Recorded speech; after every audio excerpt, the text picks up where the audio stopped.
Hello, ladies and gentlemen. Sorry I'm late. I was distracted by someone at the door. Hello and welcome to part 5 of the Outer Worlds stream. I'm your host, Arun Dragon.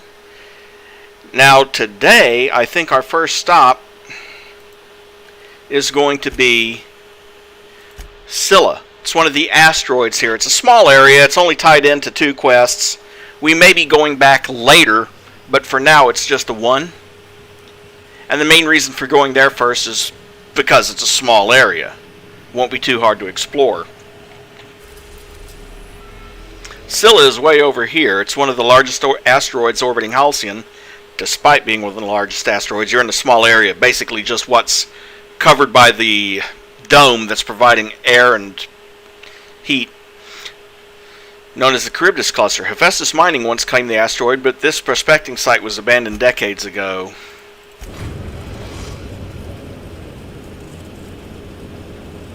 Destination reached. Scylla.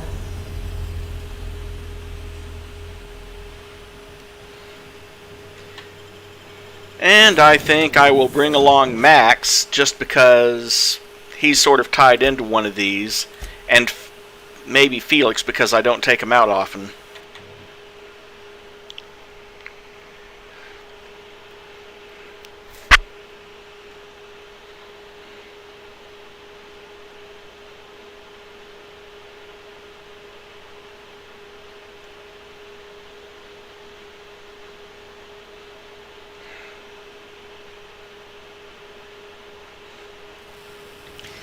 Yeah, I know it's not, and it's kind of frustrating. Okay. Ford had an asteroid mining operation out here. What happened to him? Can't walk 5 meters without stubbing your toe in a loose rock here.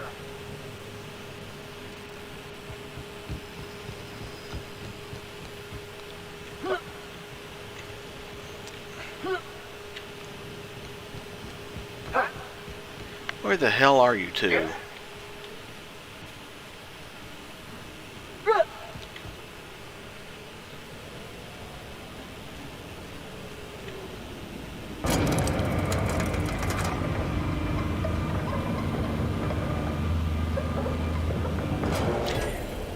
Oh, I have no doubt that it would have been.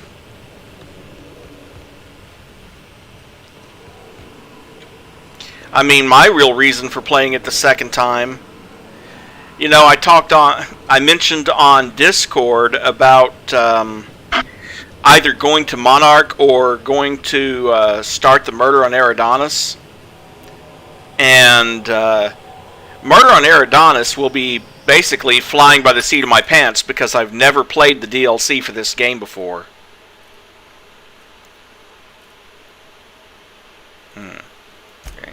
Nothing there.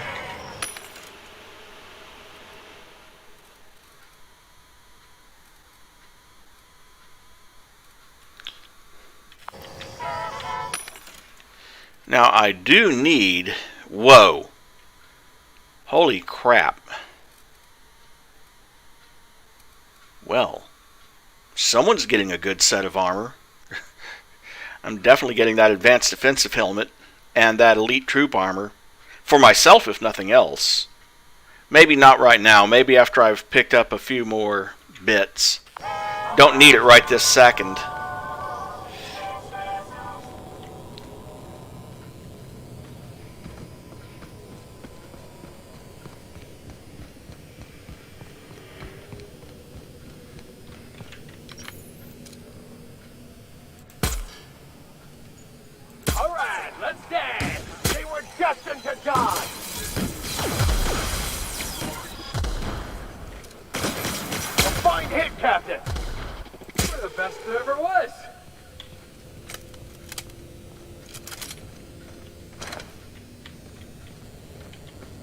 Also, hello Carrie. Hello Mary. Glad you managed to make it to this one. Okay, let's see.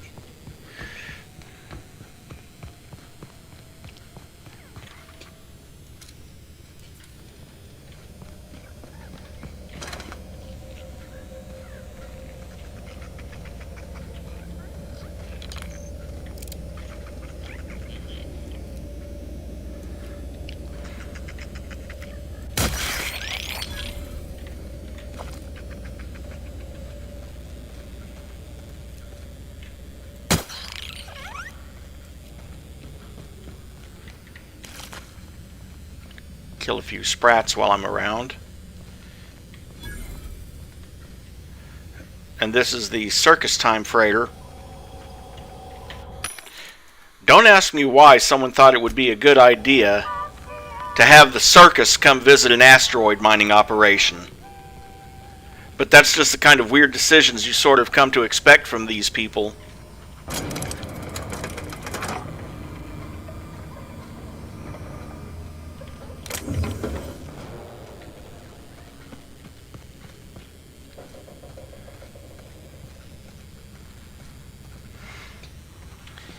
Anyway, it's something we can explore in a minute. It's the reason why I called down the lift. That'll take us up top.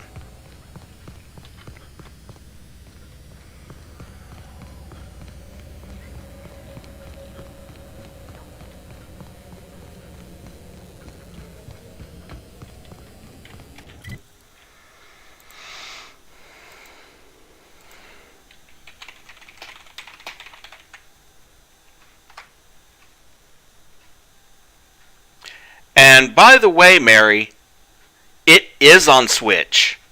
Just thought you'd want to know that.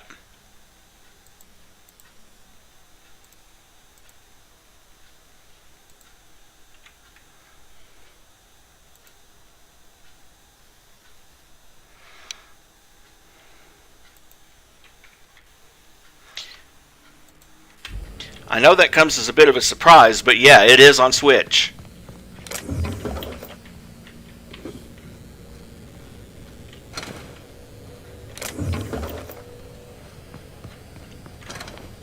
Now, I do have to wonder just how much they tuned down the graphics, you know, to make it work on the Switch. It's not like they can fit it's not like it has a GeForce 3090 or anything, but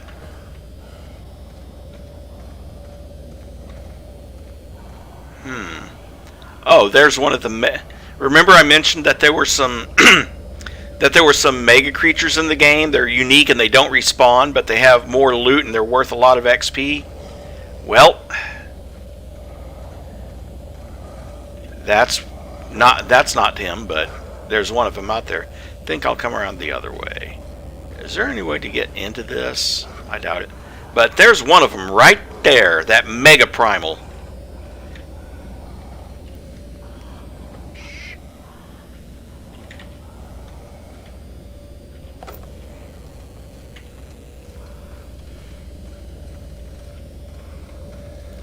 There has to be some way of getting into this, just not around this way. Probably around back where I have to get where I'd get spotted, actually. So, with that in mind,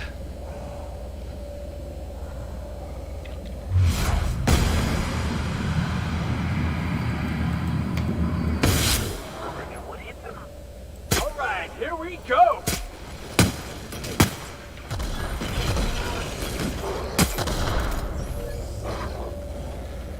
Nice hit!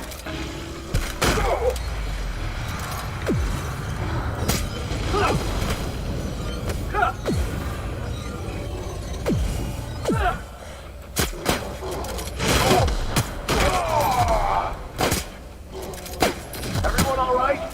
oh, I'm sure there's probably some screenshots of the Switch version online if you just wanted to search for them. 3 necklaces, a bracelet, a ring, a Speedy Mate barrel, heavy ammo, light ammo, energy cell, flamethrower, 2 doses of Adrenatime.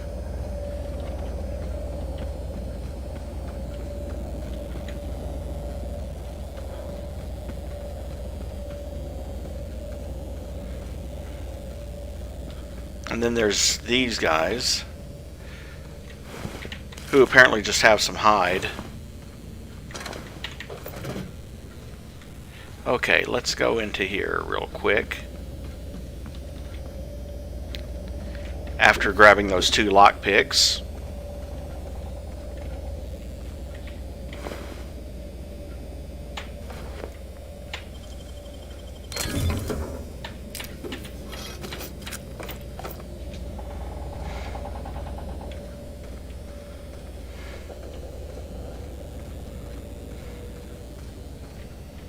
Oh, it's alright. I mean, I have no doubts that the Switch is fun, but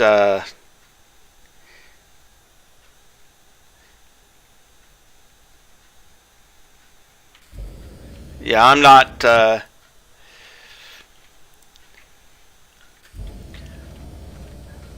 I wouldn't. I'm not especially. Well, to be honest, I haven't paid much attention to its graphics capabilities, so I'm not sure yet if I would be underwhelmed or not.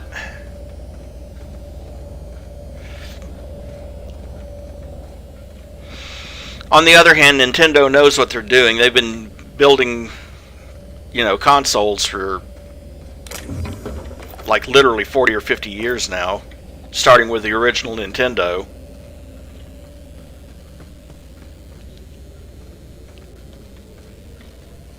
Now I know there's supposed to be... And you can see the edges of the shield. That's what keeps the air down here. Or what's projecting gravity or something. But that's the edge of it. You can't go beyond that.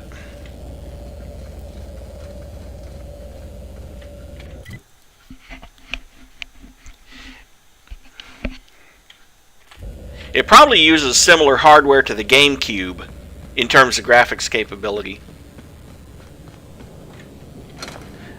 I mean, if you think about it, that was the biggest criticism of the Wii when it came out. Was that the Wii was literally basically just a GameCube with more memory. And, the Wii chucks,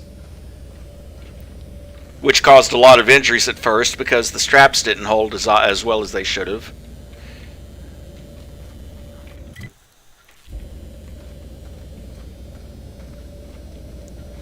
Matter of fact, I remember having my own little accident with the Wii. Yep, exactly. My own little accident with the Wii.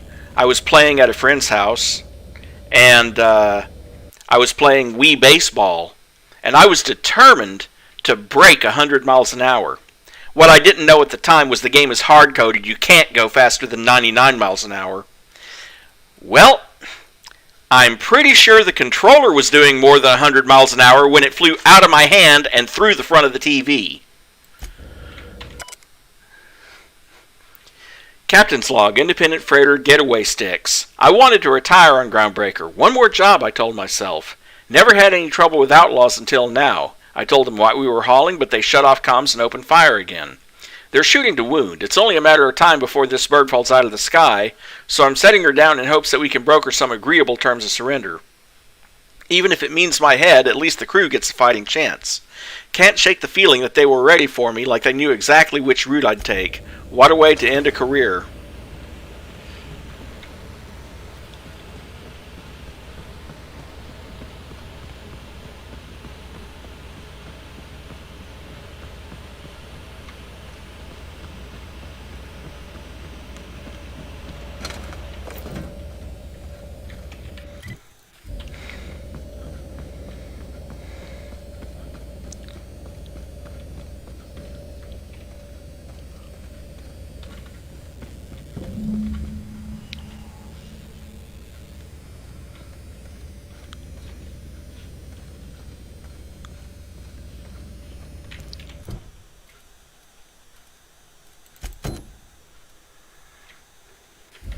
Ah, Dorset.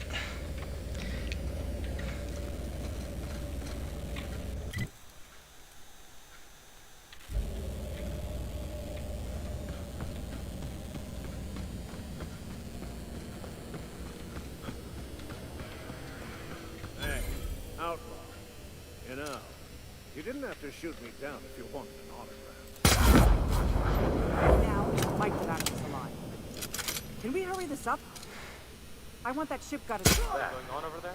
What was that?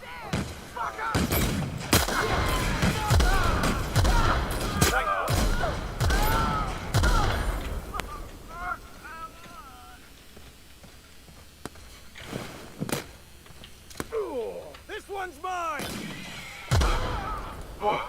That's the last of them! Well, I guess it is yours. They were pretty lethal that time.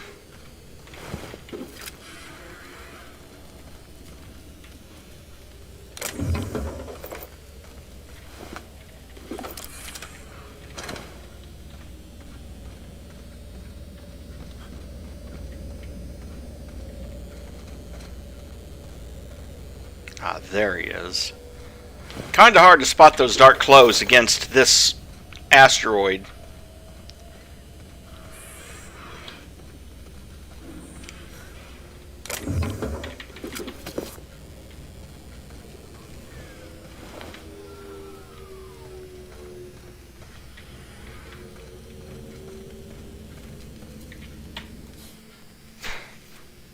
Tremendous work, friend. Here I was readying a daring maneuver, and you've come and saved me the trouble. Symptoms detected.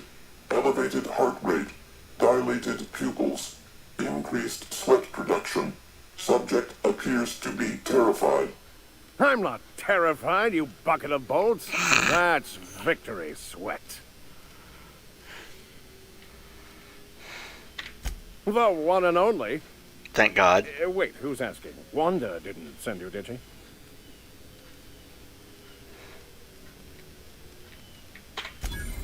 I wager she told you to say that, the sly old bird. I swear, land on Groundbreaker even a moment tardy, and that busybody's already been up your ass an hour. You tell her these automechs are coming, and sending a hired stooge to rescue me from certain peril only furthers my delay. No offense. Meds, I'm guessing. Pirates love bits, and unlabeled meds are worth a bundle. Supposed to be for the Groundbreaker, but getting shot tends to hinder one's delivery plans.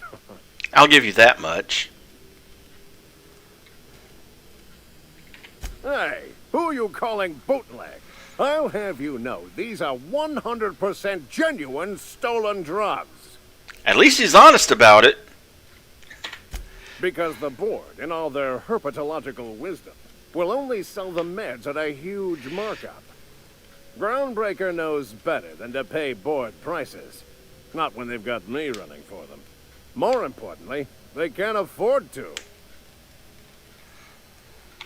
Not a damned one. I'm a free man. There isn't a corporate snake that can hold down the inimitable Captain Erion. Well, I've got some repairs to do. Thankfully, I'm as skilled a mechanic as I am a violence resolution expert. Which is to say, Then, not. to the Groundbreaker. Better late than never, I say. Unless you're very late. Then you might consider defaulting and skipping station. Those fees will bankrupt you.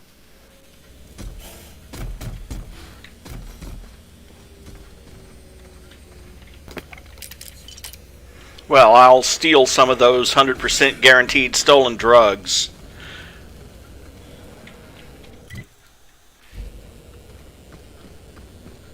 And then if I'm not mistaken...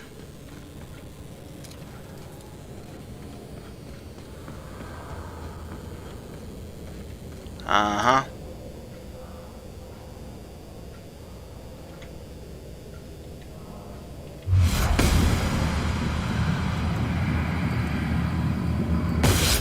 Take him down! That'll work, Captain.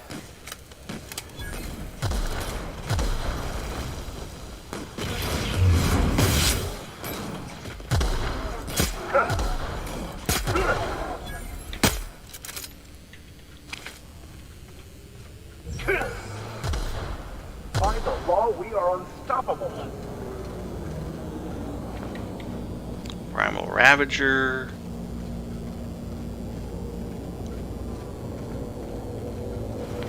Primal Behemoth. A very dead bandit.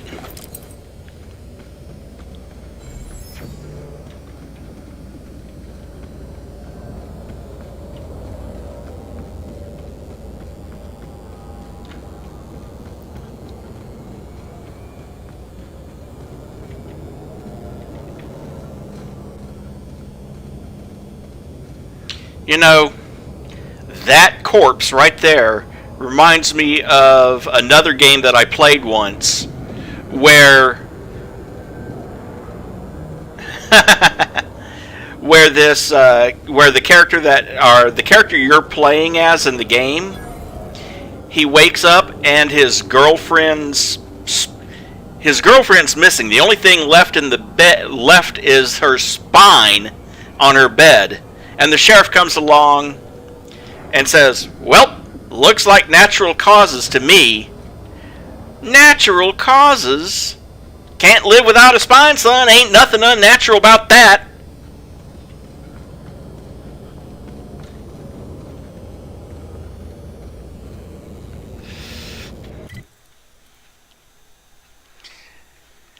And I'm like, well, he's not wrong, but still.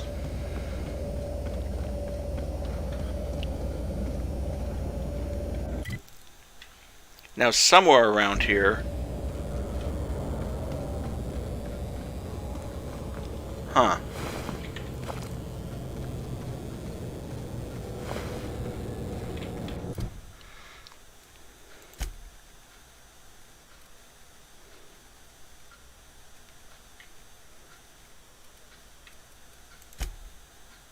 Okay, that's report back to Dorset.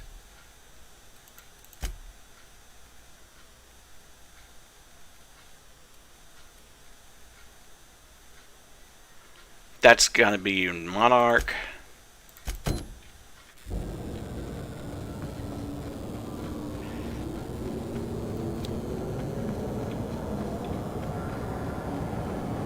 Oh, I seen one of these before. This here's, planet Maker Upper? Terraform, that's the word. You can only move forwards or backwards as a society.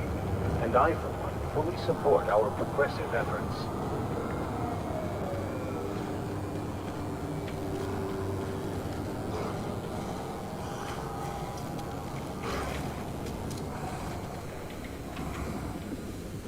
Staying out of sight.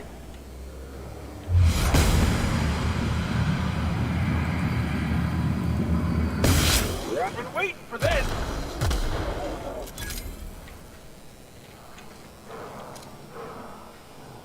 Yeah! That's what you get! They shouldn't have stood in our way. Considering how effective he is with that grenade launcher of his, maybe I should bring Felix on more missions.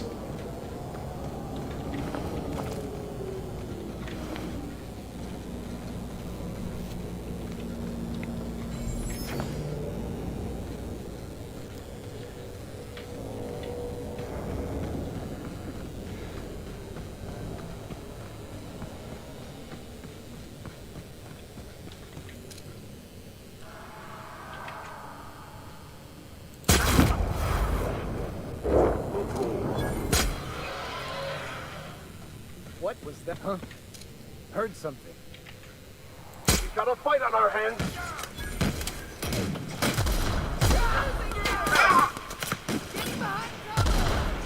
Everyone all right?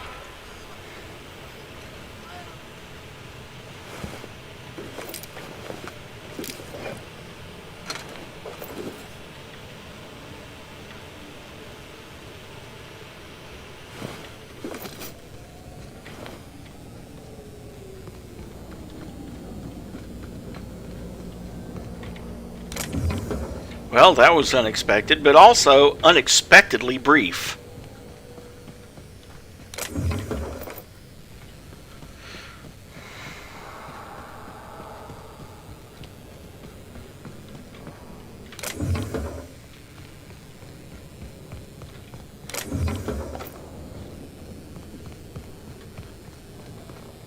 Looks like some sort of habitation.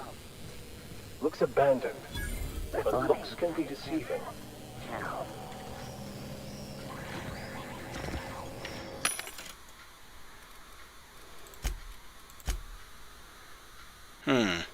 Jeweled ring. This ring has an unidentified gemstone inset into its metal accent frame. It's probably not going to let you buy a new spaceship, but it's definitely worth a few bits.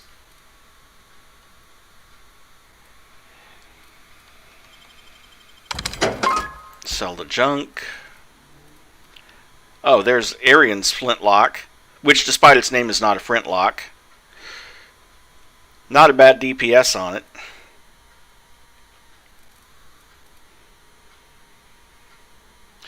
Guess I should go ahead and sell that assault rifle since there's assault rifle Mark II right there. Let's see, light pistols, automag pistols.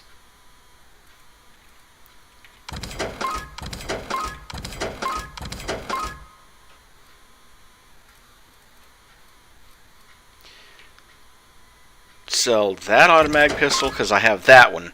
That one's twice the price because it's got that extra durability on it. Jock flamethrower, pulse hammer, flamethrower. Sell one of the assault rifles. Sell the toss ball stick, impact hammer.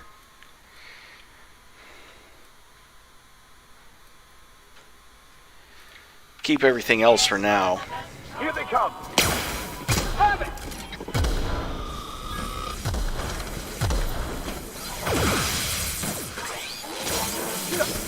That's one down.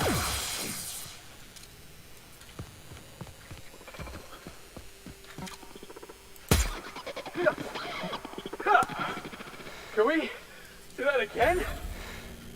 How'd you get back here? You were over there. Don't you just love how they teleport right back to where you are?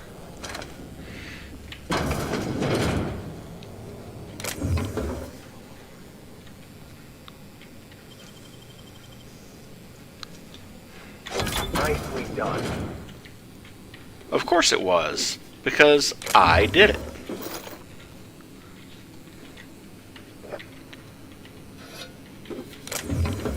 Ooh. Impact Hammer Mark II. If that's got a good DPS on it, I might want to keep that one for Parvati.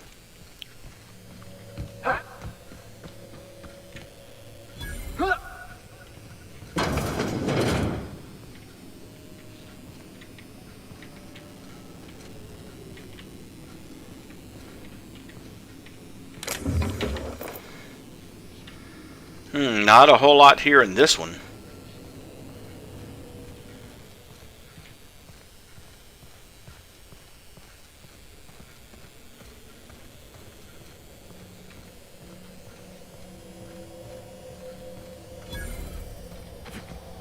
Yet another vending machine. TNL this time. Whew. Oh, holy crap. Hunting Rifle Ultra. Yeah, I've got one of those, I'm pretty sure, but still. Yeah, Hunting Rifle Ultra. Same thing I've got.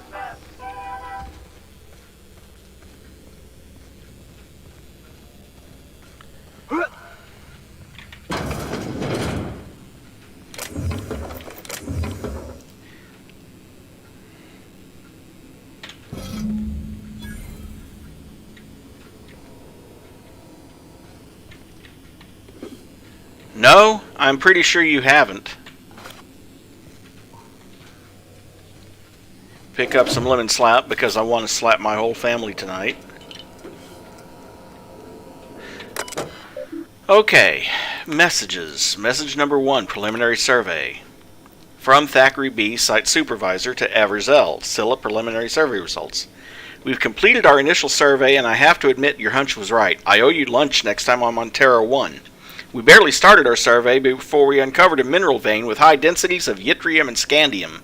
There's a limit to how much my team can extract in these pressure suits. Get us a terraformer and some prospecting mechanicals, and this little venture of ours is going to make us all rich. Hope the weather on Terra 1 isn't getting you down. I hear our permanent facility on Hephaestus is almost ready for habitation. Status report, day 127. Thanks for rushing us that replacement part, Linda. My team got the former repaired and it's busy churning out O2 again. Did you have to send one loaded with seed stock? Damn grasses are triggering my allergies. Survey efforts continue. That initial vein ran dry quicker than we hoped, but we're getting promising results from other locations. Density of scandium lower than the first site, but yttrium still at respectable levels. We had a board team out here last week scanning for signals from the Hope. We could all guess the results from how unhappy they looked. It's been 3 years since the board classified the ship as missing. You'd think we'd be over it by now. Day 268. Congratulations on your promotion, youngest full VP in company history. Just promise me you won't promote that drill bit Needham to replace you. Bad news, Lynn. All the sites within the former's dome have run dry. The mechanicals are bringing back good samples from beyond the retention field. I'll be sending you a requisition for a hauler to relocate the terraformer closer to the new sites. My team heard that you arranged for some circus time traveling show to stop at our base. It was a big boost to morale. We can't wait for some entertainment out here. Thackeray, your request for site relocation on that useless rock is denied. You've had over a year to generate a profit. If you haven't done it by now, it's not going to happen, and Evers is too busy to hide your incompetence. I don't want to hear any of your absurd excuses either. This terraformer failure was bad enough, but this drivel about primals running loose and damaging your equipment is the limit. The utter limit, do you hear? Operations at your site are terminated, effective immediately. I've got a new site in mind for you, one of the rocks orbiting Hephaestus. Temps are a cool 170 Celsius. You'll love it. Just a reminder, 100 is the boiling point of water. So we're talking temperatures around 250 or so. And yeah, I do remember that, Mary.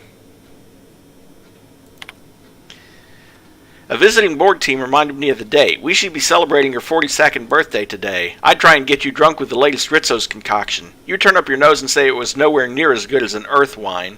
I don't know where you are, big sis. It's been 13 years since you entered hibernation, since the Hope started its journey. I don't know what happened, why you never got here. If the architect is kind, you didn't suffer. I think about you all the time. Every time one of the big interstellar conveyors blazes past, I look up and hope. Hope. Whoever named that damn ship should take a walk in the ether. I'm so sorry. I never should have convinced you to sign the indenture contract and join me on Halcyon. I'll never stop thinking about you, Jules. Please forgive me. Reminder, ask about Sublight. Ask Linda for info on this Sublight company. That freighter captain claimed to work for them. Very strange ship, no corporate branding or colors. The captain didn't wear an approved uniform. Dealing with him left me feeling out of sorts. Had some interesting items for sale, though. Can't shake the feeling that they fell off the back of a conveyor. That captain sold Harris something called the Rearranger, then left before we discovered the damn thing doesn't work. Only thing it rearranged is the number of bits on Harris's cart. Looks like some strange tech. Maybe a scientist can make something of it. Well, if you take a look at what I found, it's the Mandibular Rearranger. This weapon was created by an unknown and possibly quite deranged scientist. Exactly how it works, and why, is a mystery, and it has never been duplicated. You know, okay. Yeah, that has a much higher DPS than that standard hammer that she's got. So yeah, that's definitely going back to Ellie. Might as well explore the rest. We are all molecular machines. The body is a collection of atoms. The mind is a consequence of chemical reactions. Therefore, our lives are predestined along a path that is only visible in retrospect. Life is fated and unstoppable. Max, you really ought to get yourself one of them portable pulpits. Sealed, huh? Well, there's not a way around back, because there's not a back. Well, you can kind of get around back of it. Max does tend to get a little bit enthusiastic about his religion.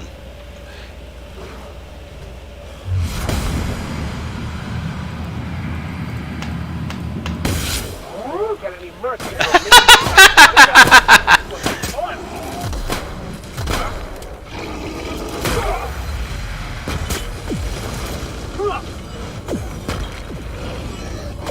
Show him how it's done.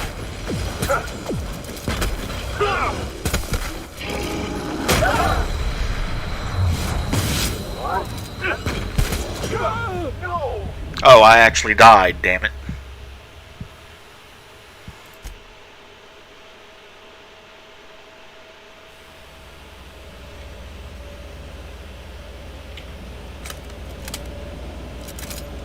No, I haven't gotten it yet.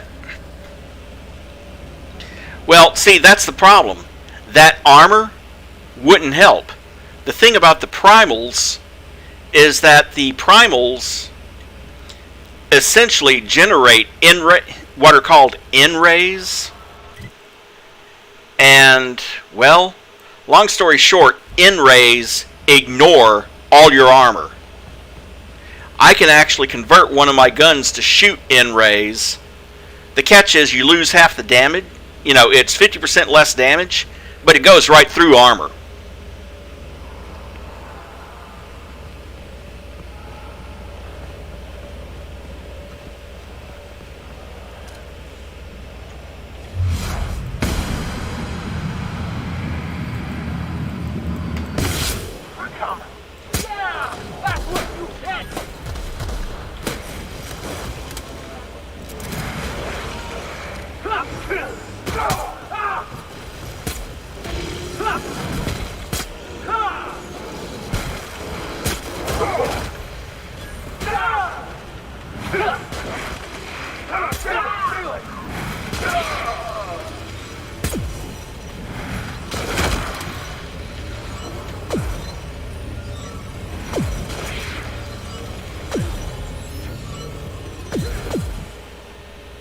In fact, you notice both Felix and Vic and Max are both.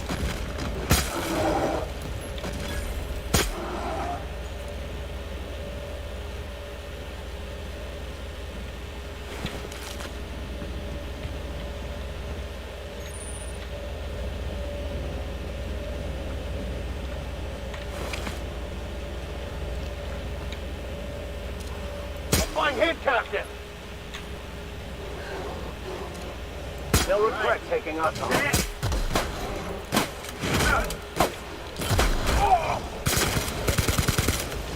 Let's see if they like plasma better.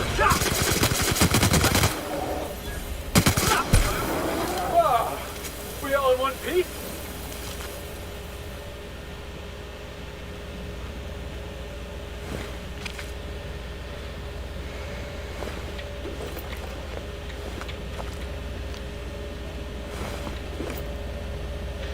Yeah, though the one thing I wonder, you saw how the plasma was basically vaporizing that primal, right? So how did I get hide off of it? Food for thought.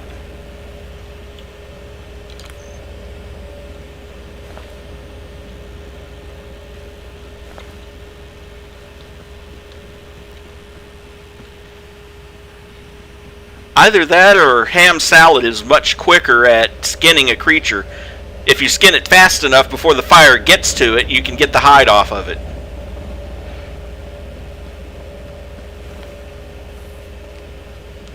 I don't know, I'm just throwing out wild mass guesses here. Okay, I guess I have searched everything there. Let's see. Hold on a second, I want to check something. Mining outpost, mandibular rearranger, impact hammer mark 2. Yeah, that was worth it.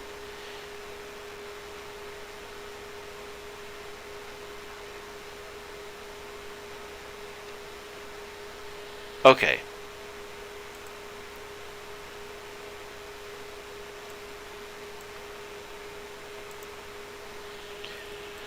Just checking something because I wanted to make sure I got everything cleared off of here. There is another log, but it should be along the main road.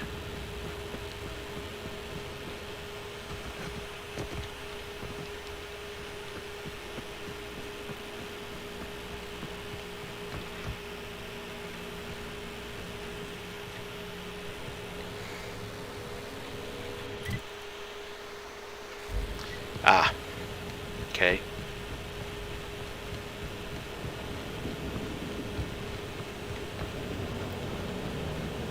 Cut across to here.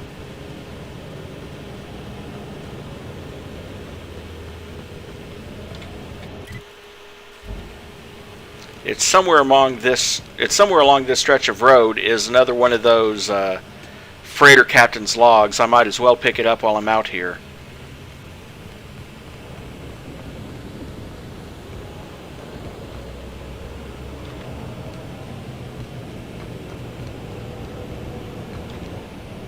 And found it. Our scanners caught movement on the fringes of Scylla. Haven't seen anything since, but I get the impression we're being followed. I ordered engineering to go dark and drift cold for the next several hours. We should be indistinguishable from space debris. Should. Famous last word. Why do I feel like someone is targeting us and knows what to look for? If that's true, we're already dead.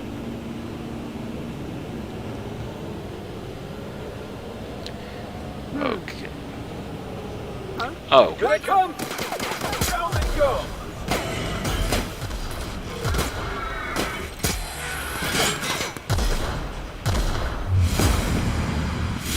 You all right?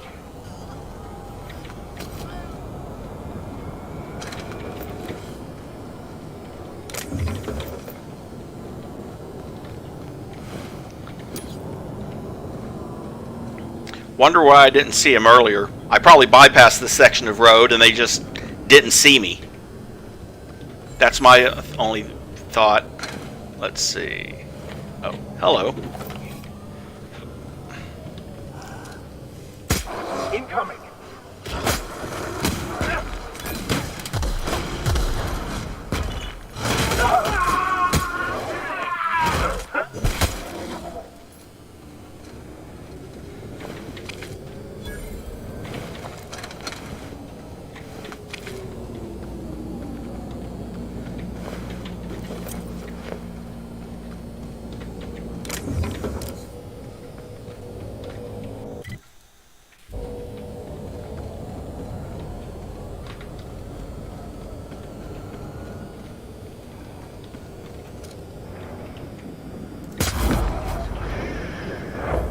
I shot him in the head and his foot fell off.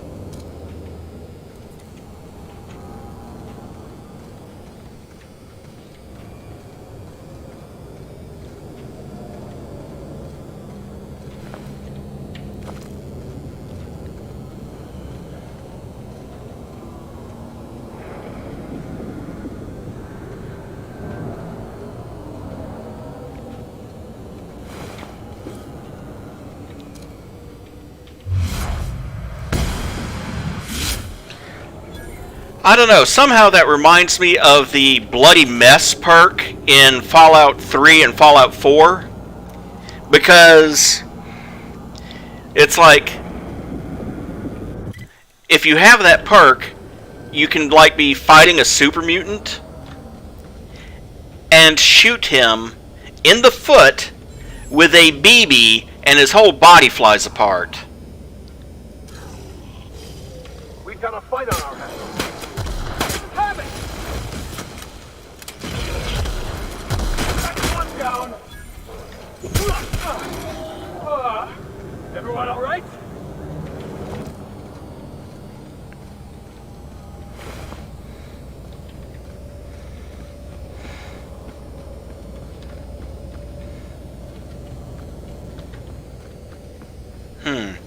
The funny thing is, there was supposed to be somewhere in this area. Aha! Found it! The Primal Tamer's Baton.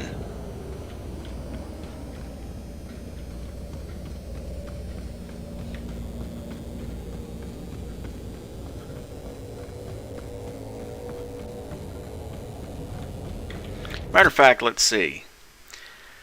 Nicely balanced, swings well, seems to know just where to hit.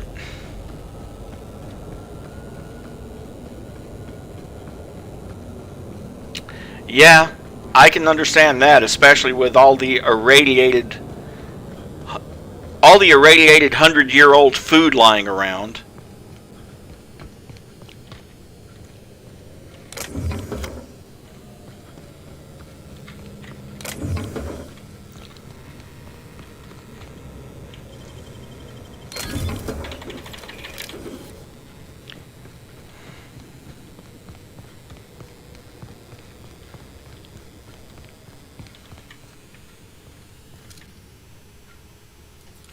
Well, you know, in the Fallout universe, radiation works a little bit differently than it does in ours. But it is kind of based on fact. One's done for. In the sense that we actually use radiation for long-term storage of things like, say,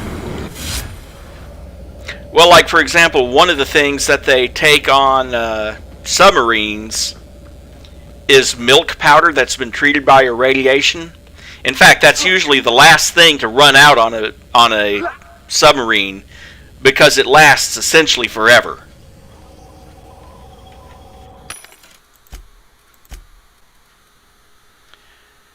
Quite a lot of stuff there. 14 kilos of primal hide, 2 kilos of primal brain.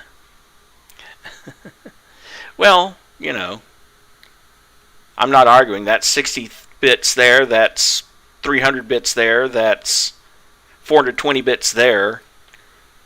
So, that's quite a lot of just junk.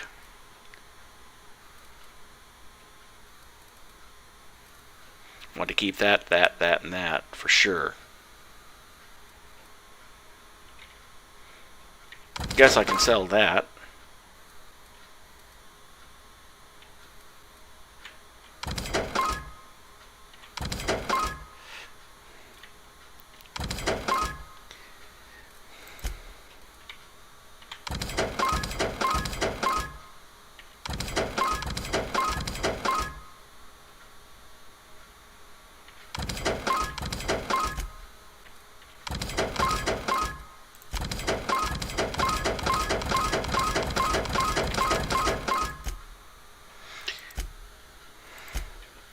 Yeah, I had a friend who was talking about, you know, he wanted to be a submariner, so he was studying for it.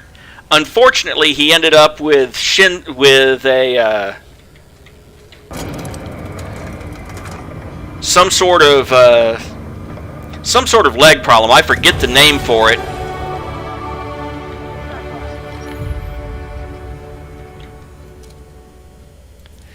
Any rate, hold on a second. I'll finish that story in a minute. I'm gonna get my hydration bottle.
Anyway, what I was saying, he had a couple of pointers about life on a sub. First of all, that when they take on food, What the? Jackass is incoming!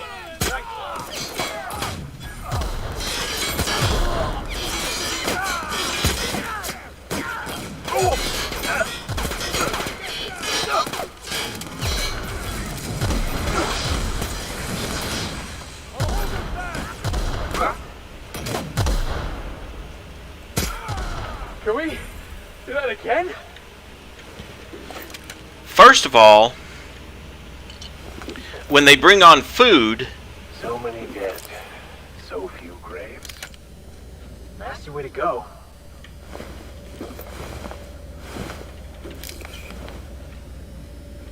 first of all, when they bring on food, they use every available space.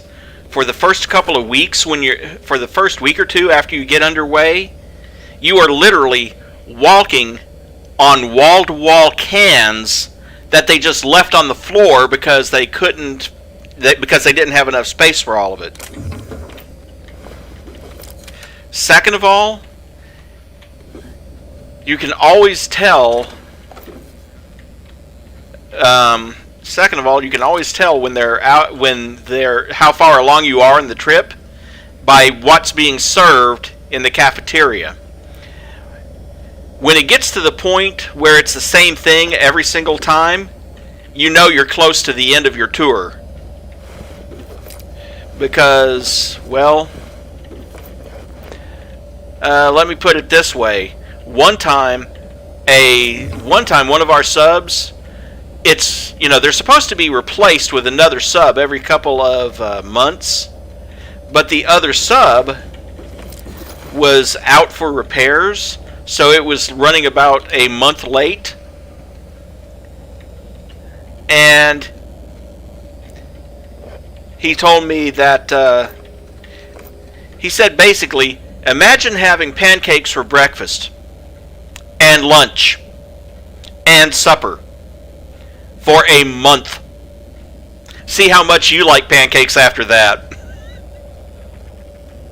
I don't know. I personally can't see myself ever getting tired of pancakes or waffles, but that's also partially dependent on actually having syrup.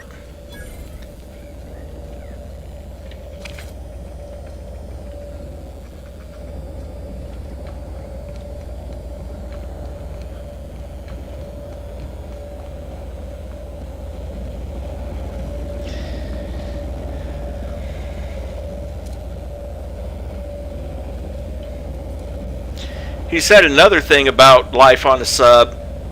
If you ask any sailor what the most important thing on the sub is, the ice cream machine. Not the reactor, not the engines, Alright, here we go. not the sonar, the ice cream machine. Because it's just that important for crew morale.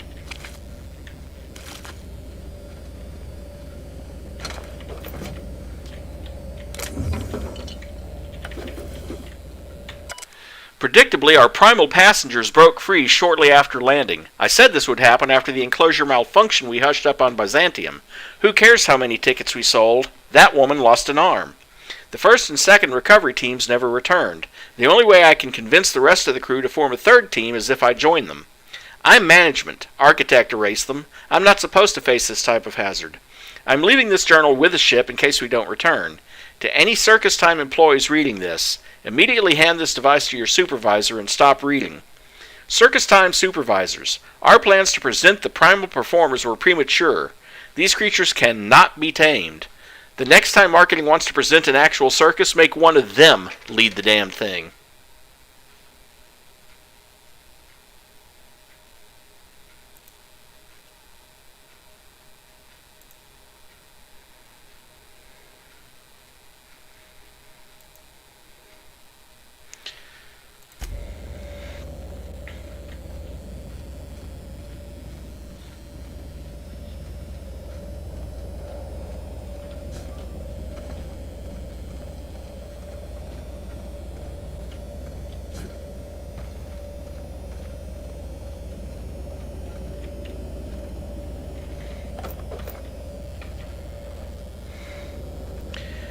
And I'm going to search this area pretty thoroughly because there's 2 decorations that end up back on the ship.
There's one of them right there. Faded Broadsheet. A corner of the faded broadsheet is reserved for a Circus Time sponsored advertisement.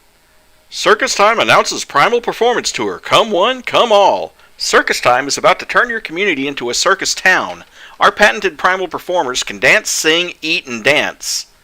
Yeah, they can also poop and throw really big rocks. Want to feed the primals? 2 bits for a bag of sprat tails. Yourself, free. Want to take one home? Ask our lawyers. Want to be part of the meet and greet retreat? Look into pricing for our premium primal pack. Keep your eyes to the sky. Primals are coming. Under no circumstances should primals leave their enclosure. Primals will consume human flesh. Unattended primals should be reported to the nearest Circus Time authority. Do not expose primals to gunfire, loud noises, or harsh language of any kind. Primal musk is toxic and mildly corrosive. Do not submerge body parts in primal musk. Circus Time employees will never instruct guests to interact with primal musk. Ever.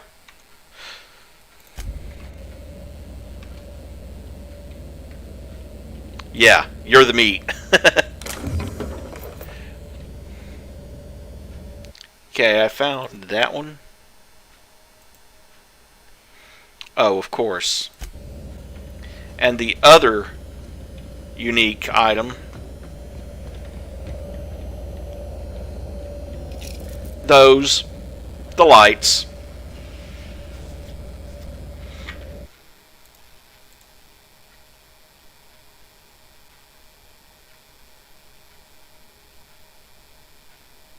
Okay, I've got everything in this part of Scylla that I need, including the 2 collectibles and the science weapon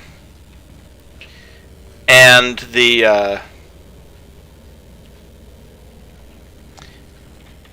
and the 2 unique weapons and the 1 unique piece of equipment. So we're good to go, actually. We're done with Scylla for now. I think we actually do come back here later as part of one of the DLCs, because it's a completely separate region of the map that you can't get to right now. Reminds me, sell off crap, buy armor.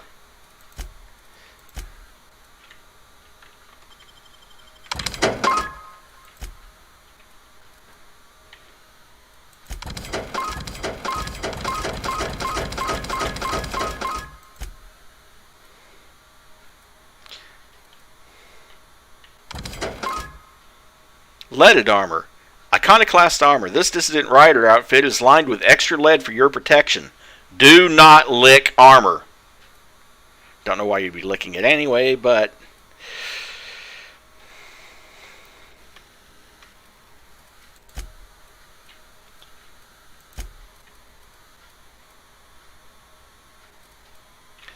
definitely going to buy that and that. And I might as well buy the other helmets as well, because that other armor is just standard troop armor. They only had one suit of the 46. And I'm taking that. And I'm taking that.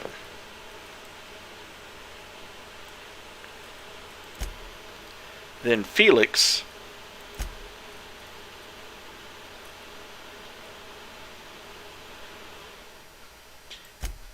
can have my old helmet. Now his helmet actually matches the armor. Oh,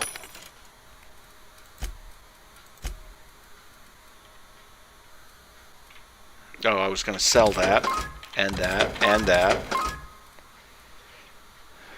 and that.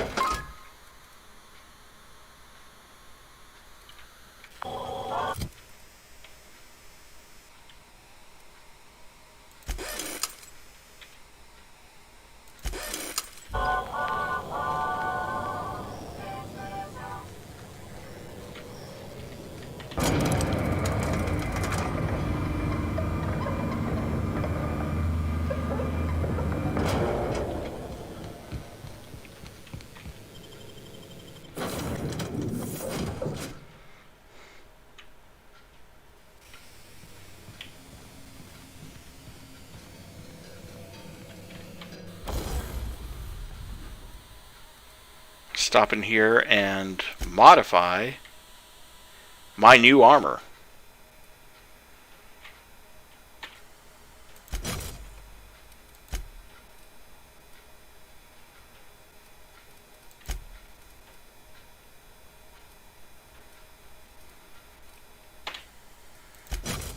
With the same kits that my other armor had.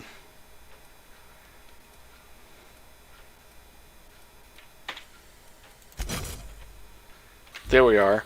Now I have armor rating 49.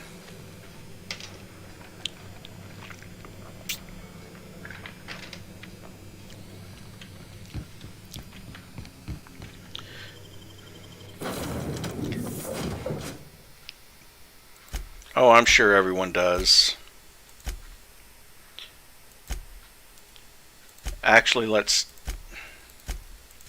take out Ellie and Felix, so I can make sure they have the weapons that I want them to have. Also, Ellie's the other one that has the mismatched helmet. This is still technically a mismatched helmet because it's much better than the one that came with the armor, but it's got the right color scheme. It's not it's not that helmet. Also,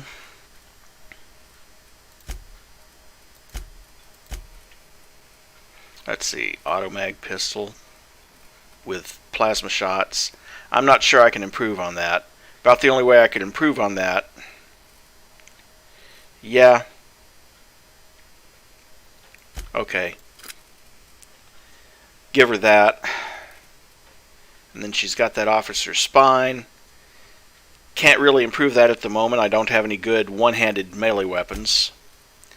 Felix has his grenade launcher and pro tossball stick, which has a lot of damage.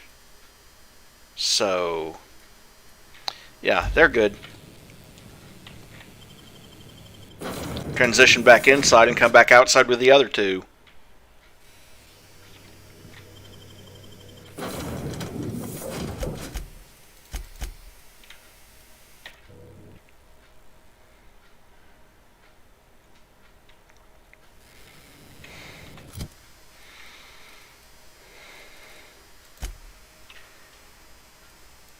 Also, Parvati.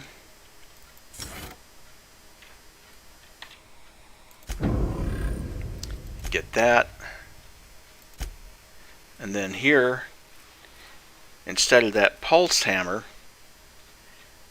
with its 193 DPS, how about an Impact Hammer Mark II?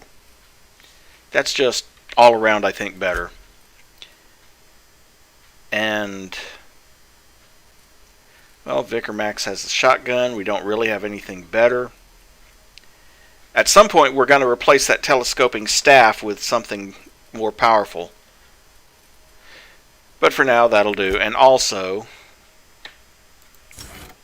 plus 20 science weapon damage when he's in the party. Go ahead and take that.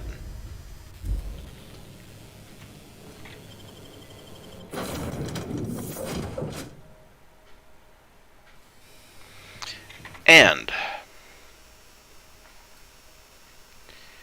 perks. Which perk do I want to take? You know, if I was going to use the science weapons, I would take that perk and take Vicar Max with me all the damn time, because that's 70% increase in weapon damage.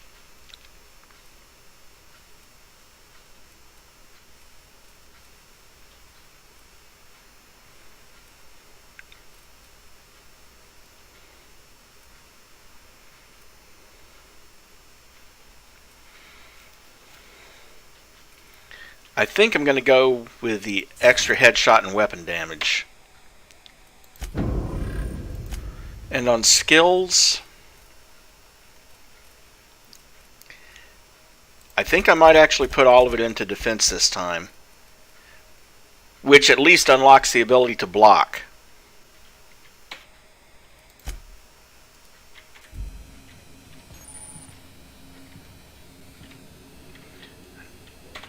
Transfer. Well, we can take the flamethrower and grenade launcher out and sell those, and put the science weapons and unique weapons in. Then in this one,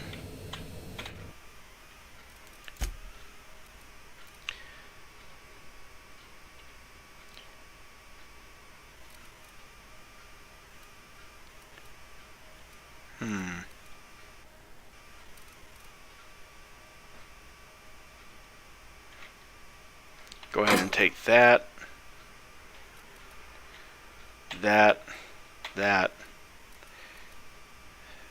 and that out, because I can sell that.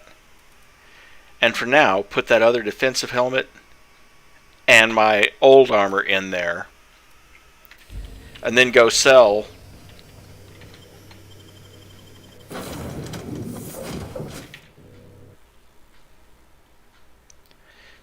the rest of the armor and stuff that I'm carrying. You don't need to be holding on to too much armor. I just want to have a collection of the rare stuff.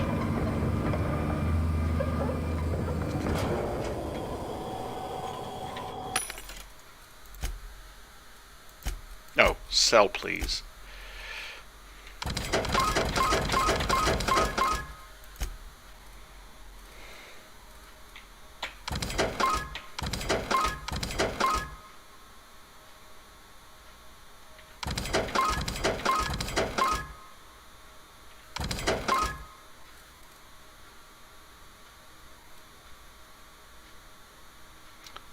Don't really need that automag pistol anymore, to be honest. Don't need that. Or the plasma rifles. Or my old security blade. Or my old Deadeye assault rifle. Don't really need any of that.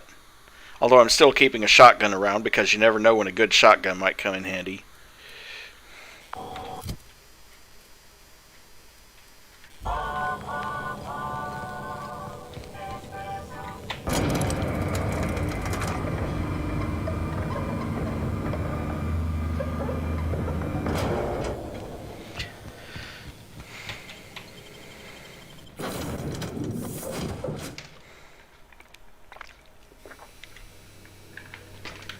Alrighty then. So, question. Should we go on to Monarch and at least complete that one mission for Sublight and pick up our last of our 6 party members? Or do we start murder on Eridanos? I'm going to let you guys decide.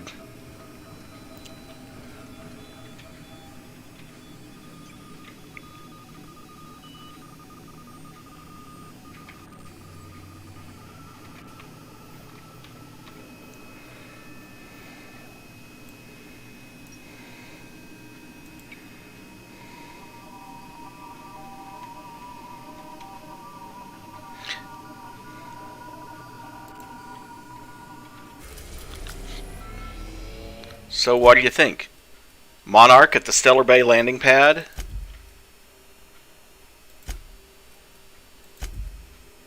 I've done both of those. I've done that.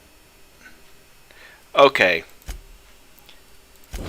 Monarch it is. Message from Dr. Wells. He'd like to congratulate you on finding a route to Monarch. I don't believe so, Captain. Transmission incoming. Well done. You'll love Monarch. Exotic climate, violent native species, fascinating culture, really. You'll need to speak with Hiram Blythe. He's known as the information broker, and for good reason. If anyone knows where I can find those chemicals, it's Hiram. I need those chemicals to revive the Hope's colonists. They can help us fight back against the board. They can help us set things right. If we don't put a stop to the board, they're going to drive this colony toward a complete societal collapse. You'll see what I mean when you arrive on Monarch. Can't you just send him a message? Oh, I've tried. I haven't been able to get through to him at all. Silence from the system's own information broker? Not a good sign. Any idea why? Oh, could be any number of reasons. Incarceration, a period of copious drinking, a severe case of the sleeping sickness. Better to be sure than to resort to conjecture. You'll want to hire the services of a skilled guide. I recommend a hunter by the name of Nyoka. Frequents the drinking establishments of Stellar Bay. Very hard to miss. Okay, let me see what he wants. Everything you need, make your way to Hiram Blythe's compound. Okay, let me see what he wants real quick before...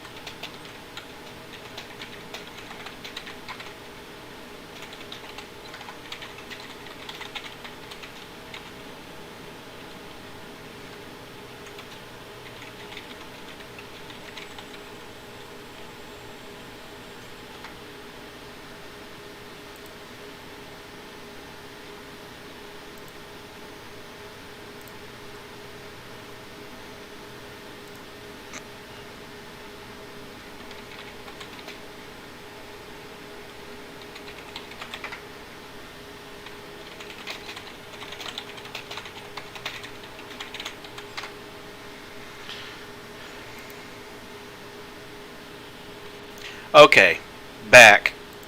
Come see me in my lab. I'll answer any questions you have. Best of luck. Everyone on the Hope is counting on you. Captain, an unusual wavelength is coming through Monarch's aether wave frequencies. The eternal is in us all. The OSI would have you believe that your place in society, indeed in the universe, is preordained. A man who works in the mines of Hephaestus, coating his lungs in mercury dust for not but a few bits a night. This fate is set in stone? When he dies young, coughing up black blood, his part in the grand plan? No, I say. Greatness is in everyone. Not just those so fortunate as to have been born into prosperity. That was unexpected and odd. Analyzing the subtextual ordering. I believe it was a type of sermon, Captain. Very zealous in origin.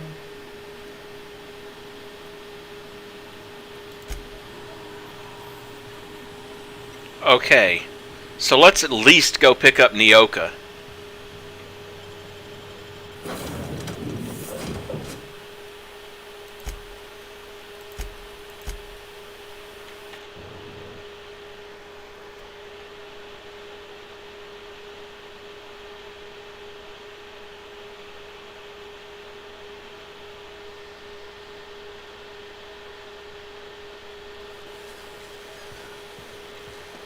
Welcome to Stellar Bay.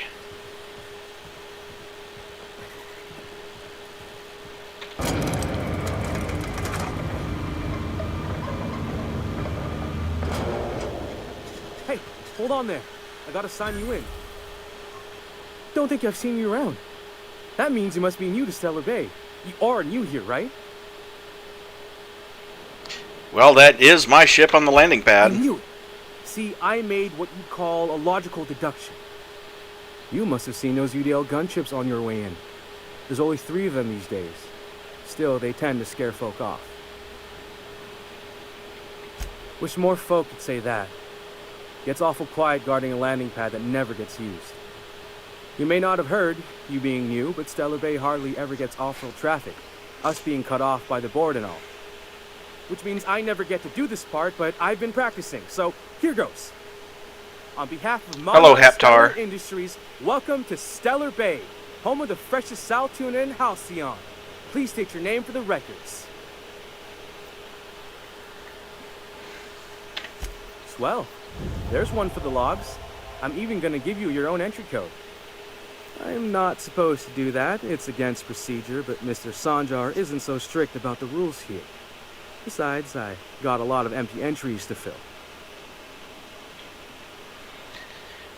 I'm gonna have a look around town. Mr. Sanjar will be mighty pleased to meet you. If you see him over at headquarters, maybe you could tell him I did a bang-up job of welcoming you? Oh, and if you're headed that way, maybe you could do me a favor? That depends. What is it? I got this Rizzo's Rangers Tossball poster coming in on the next sublight shipment, signed by the Black Hole himself. Only I haven't heard anything in a while. You think you could check with Celia to see if it's come in? Sure, I can ask about your Thanks a poster. bunch. Celia works for Mr. Sanjar in the MSI building next to the bar. She's always there, so you can't miss her.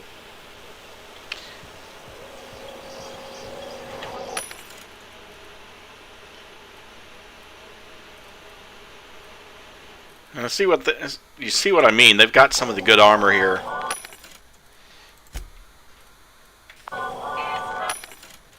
Of course, nothing much in the others, but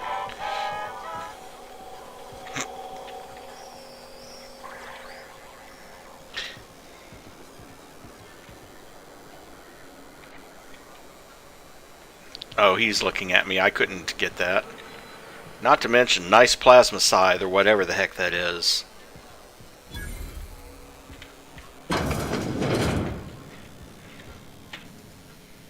And the little bastard's slippery, right?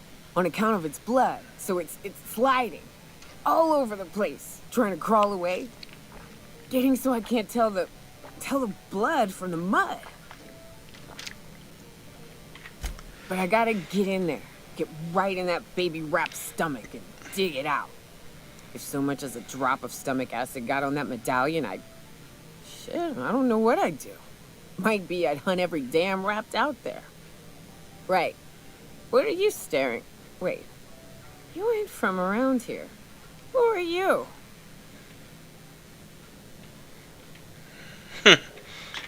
You think this is drunk? I gotta... you need to get out more. Sit. Partake. Buy me a drink and let's chat.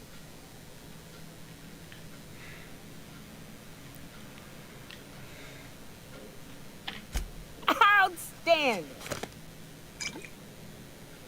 What are you doing in Stellar Bay, stranger? I'm told you can help me find an information broker. Or, just seeing what it's like for myself, people talk it up like it's a shithole. Well. Let's get down to brass nuts then, shall we? Wait, that ain't it. Brass rats? Let's talk business. Brass I'm tacks, heading dear. back out there after I sober up. You want a guide sooner than that? You'll have to get me something to clear my head. Outstanding! Our dispensary here maintains a stock of, well, I don't rightly know what they are. Steroid or caffeine somethings? Just a little. They're very good.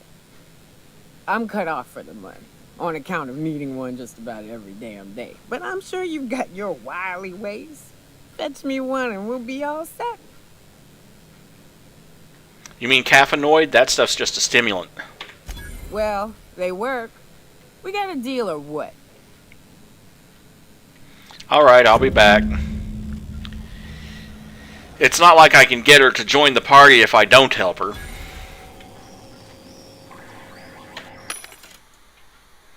A Monarch Stellar vending machine. Speed grip, geoscanner, mag to ray, Mr. Zap. 12 cans of Saltuna of the Deep.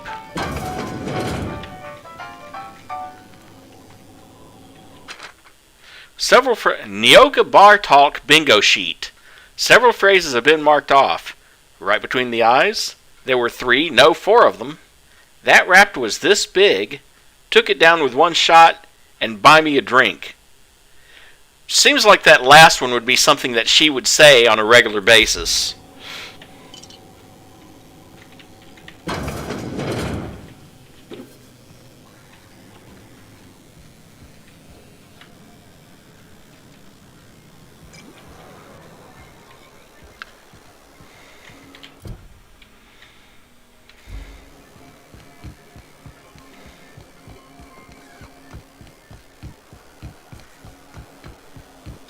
Velma seem out of sorts to you? She's always cranky. No. Wouldn't know. I made it a point to stay out of her way. Oh, that's that's Ellie and Parvati. Parvati's an engineer. Ellie's our medic, and that is the official Rizzo combat armor.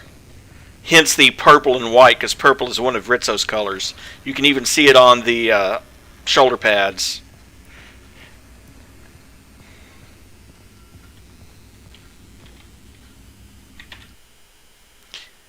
Pescatological incision implement. This fish saw could use a good cleaning. Ew. Workbench discovered. There's 400 XP.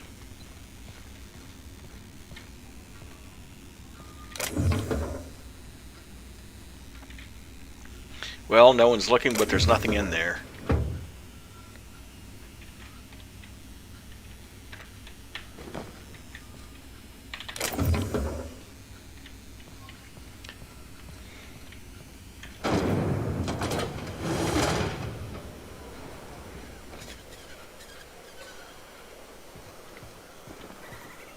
And that opens up, obviously, onto the docks.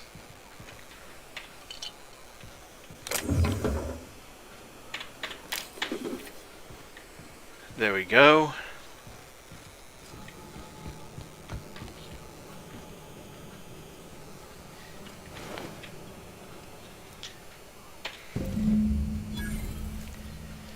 Space Crime Continuum. Retrieve the missing passcode. That was what Lilia wanted me to find.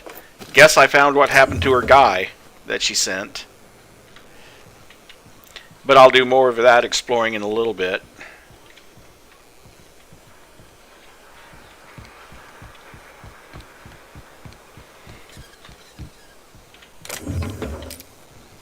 Because my main purpose here was just to look around and see what's here in the town.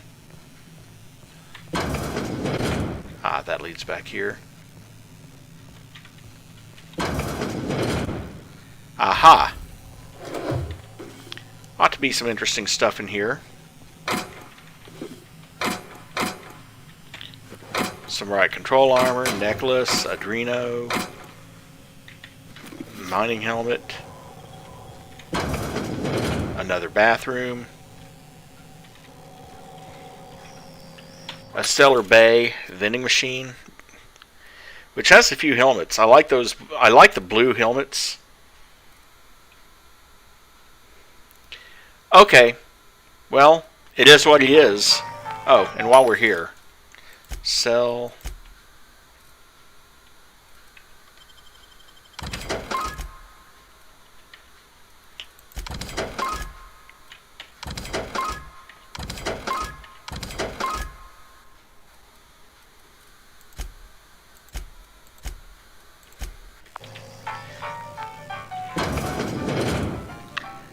Haven't found a lot I want to sell, but at least, you know, might as well while I'm standing next to the machine, right?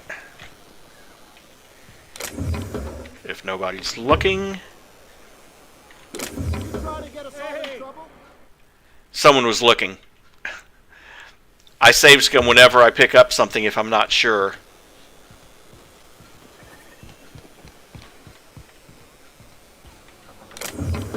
Nothing there. There's the constable. Oh, there's... I take that back. There's a locked door. Can't get in to see the constable. Nothing in that bin.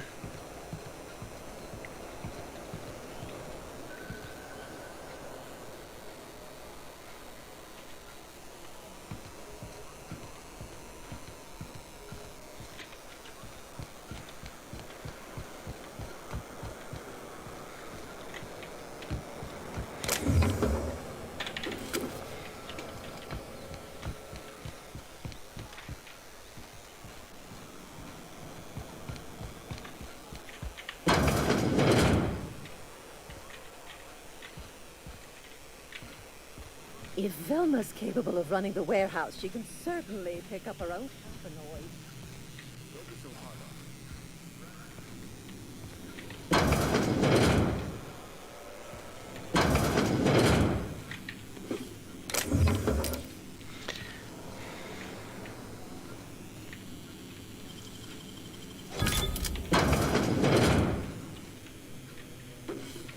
Take the speed grip, take the caffeinoid, which is what she wanted. Okay.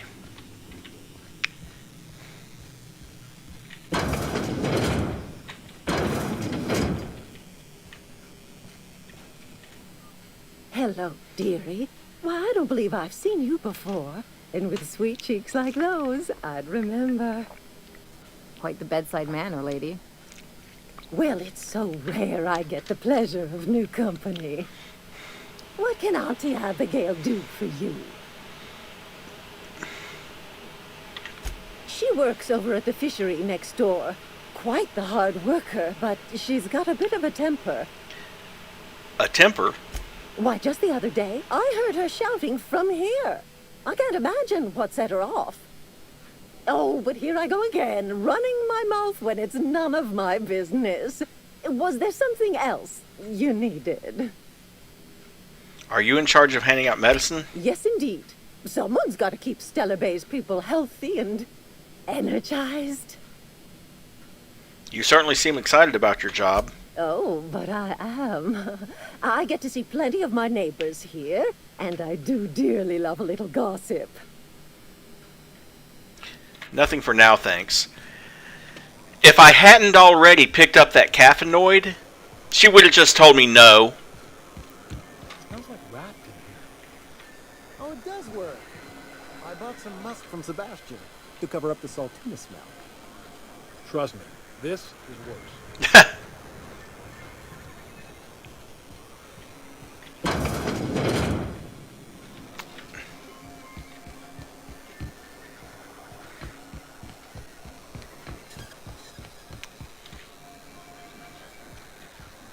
Who's Bennett? Laws. Can't a man enjoy this? You've got a lot of brass for a man doing absolutely nothing. What I am doing, sir, is enjoying the moment. It's so rare that I can seize one apart from the jabbering masses of this wretched place. And all your neighbors probably aren't missing your company either, come to think of it. And how should they know what they're missing? I recall when Stellar Bay was a proper board-affiliated town with regular shipments of Auntie Cleo's best and all the cereals. Before Sanjar took over MSI and got us all booted. But now you're all free from the board. Yes, free to wallow in squalor together. Free to squabble with the iconoclasts over a raptidon-infested hellhole. Look, you're making me melancholy. Is there something you wanted? I'll leave you be. What are the chances of all the times and places we could have been born? Yeah. You're back. Good news? Bad news? All of the above? I've got your magic pills. These things are dangerous, you know. Says someone who's never had any fun. Exactly. See? I'm glad someone on your crew's got some sensible. Got her head on straight.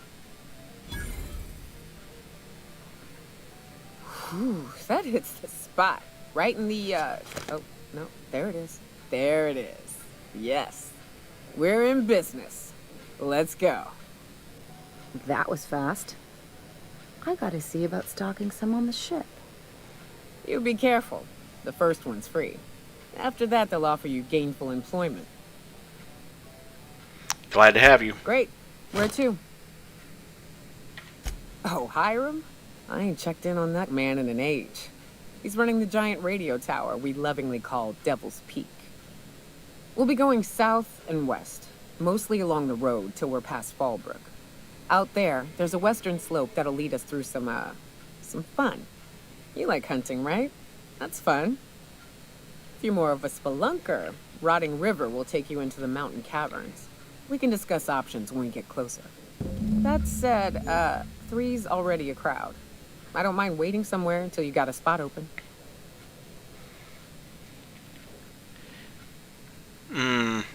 We'll send Ellie back. Pretty big gun you got there. I'm looking forward to seeing you use it.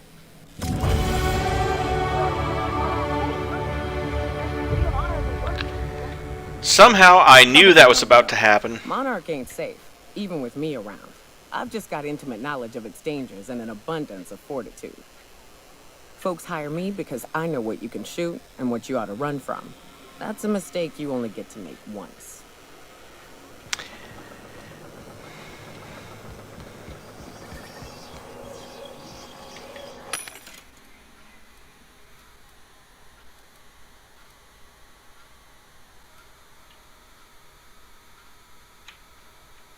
Oh, that's right. I think I left my other armor that I took off on the ship. So I'll just go grab that. Get Nyoka some decent armor. I sort of suspected that I would get another level from that because it's like, oh, here's 16,000 XP. Here's another 29,000 XP. Here's even more XP.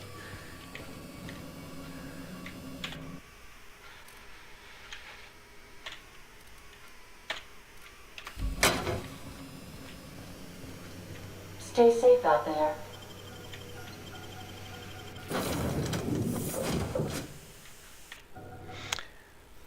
I'll just give Nyoka my old armor that I replaced.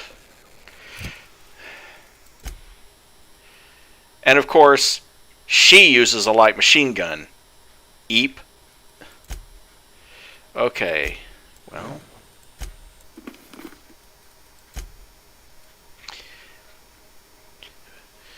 So, I get plus 10 to my lie skill when she's in the party.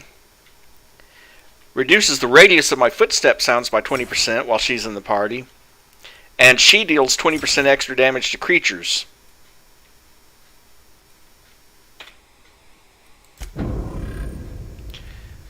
Okay, come at the character, look at skills.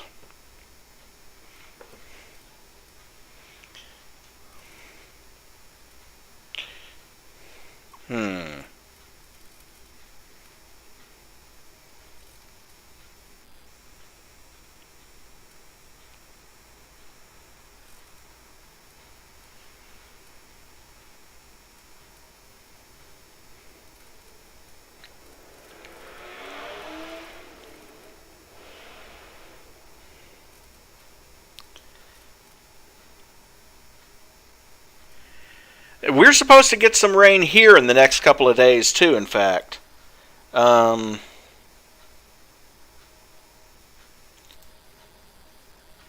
According to the current forecast for us, it's going to be 1 or 2 hours on Sunday, probably about 6 hours on Monday, and pretty much half the day on Tuesday. And a few hours on Wednesday, a few hours, most of the day on Thursday, most of the day on Friday, part of the day next Saturday. So yeah, there's a lot of rain coming our way.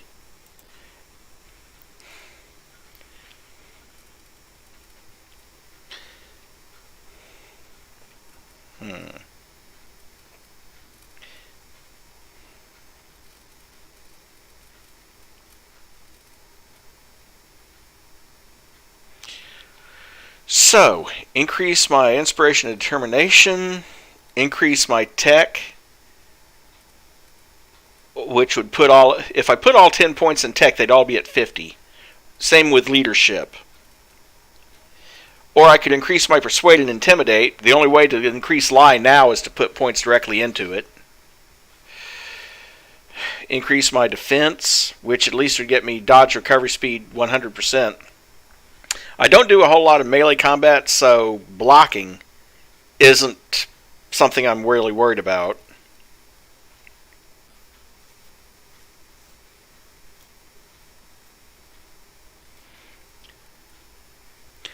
Well, the thing is, where I live,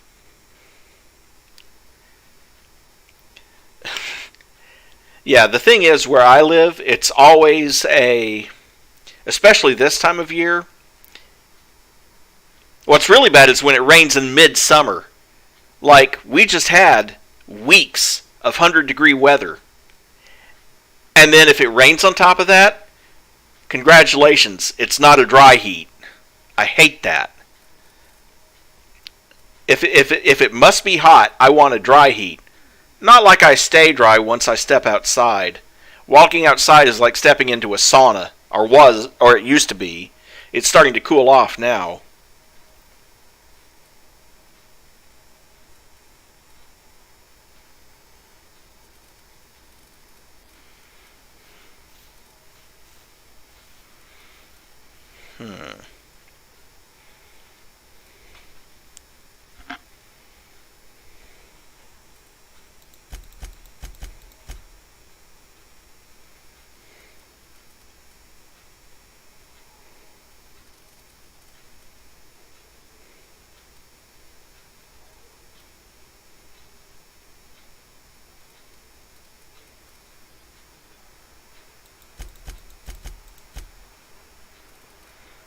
Okay, that'll do.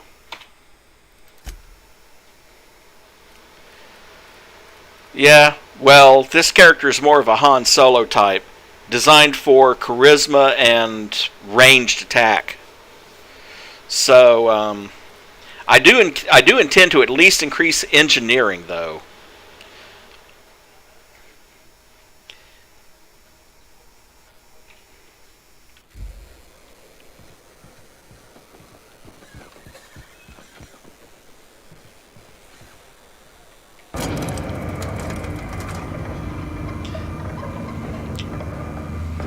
See, the way this game works, the way the game works, when you put points in, it increases all the skills in that category until they get to 50. Then after that, you have to spend points on individual skills. Let's see. Nyoka is using a trimmer cleaver and that light machine gun. I think I can improve on that. But not from that one. Not really from this one either. Although they do have that incredible sentry saber. Yeah. Need one of those for Vicar Max. That one may be even better than the one that Felix is carrying. I'll have to check. That one doesn't have any weapons.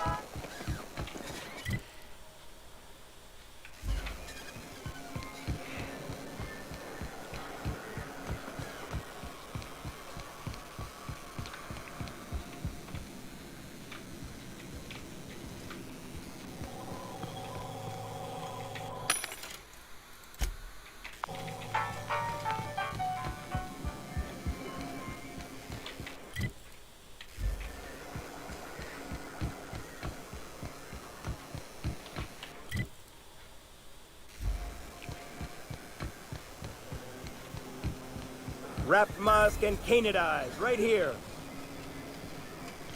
Oh yeah, I forgot about this guy being here. Zing's Emporium. Well, well. The only new folk I ever see in town are sublight runners from Fallbrook. But you don't look like one of Catherine's. What can I get you? All sales are final, unless you threaten me. I'm kidding. Don't threaten me.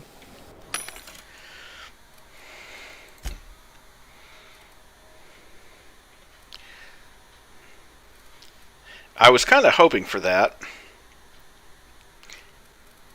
Not for threatening her, but for actually... she had a light machine gun Mark II. Nyoka was using a standard light machine gun. This is a light Mark II. So definitely getting that.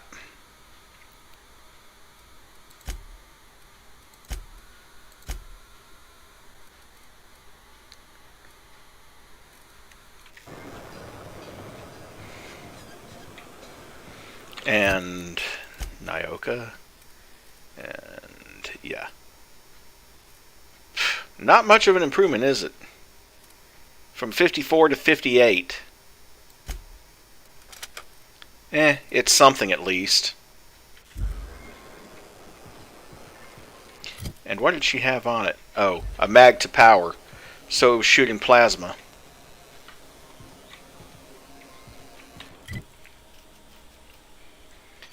Let's see what's down this way, because I haven't been down this way yet. Help! Someone's been killed! I think I'm gonna be sick. I clean the apartments while everyone's at work. I've seen all sorts of messes, but this... If you're going into the apartments, do not go into the lower one on the right. That's where the body is. Now, if you'll excuse me, I need to go contemplate a hot shower. Sure.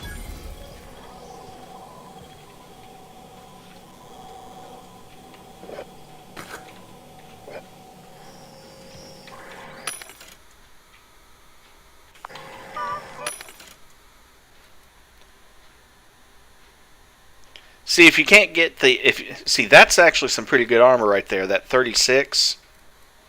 Too bad they don't have any good helmets to go with it.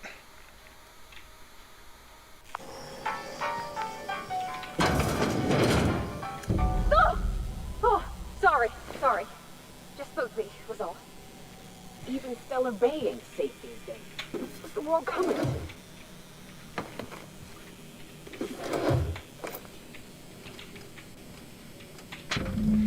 This betting slip lists some increasingly bold wagers made for a team called Mostly Colonists.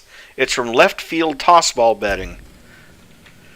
So you've basically stumbled into a illegal gambling ring.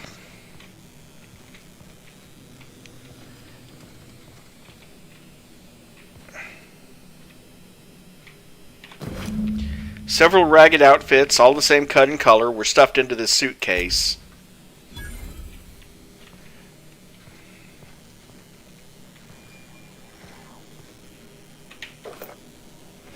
And now it's asking me to investigate left field tossball betting.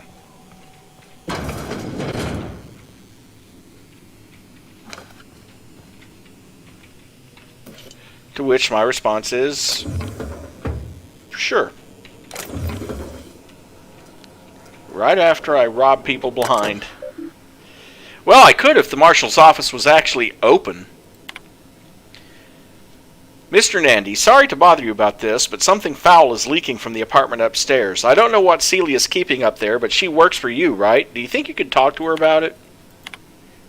Isaac, can you please try to keep your windows shut? As I've tried to explain, leaving them open, especially when you've got food out, invites mantis swarms, and a mantis swarm infestation is everyone's problem. Braxton, I know you keep odd hours. I know because I've heard you coming and going at all times of the day and night, but maybe you could try to close your door a little more quietly? I have rather sensitive nerves, and every time I hear your door, I think we're in the middle of another Amber Heights. Oops, wrong key.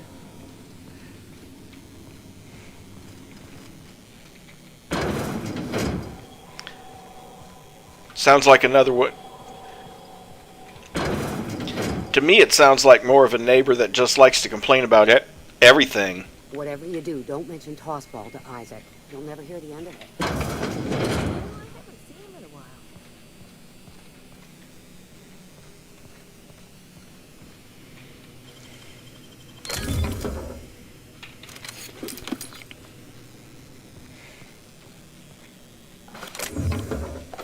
Hey, I saw that.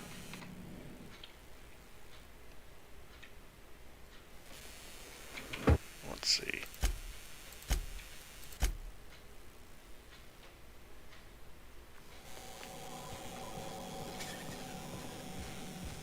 Whatever you do, don't mention Tossball. You'll never hear the end of it. Come on in, guys. Come on in. Come on in, I said. Thank you. Now don't open that.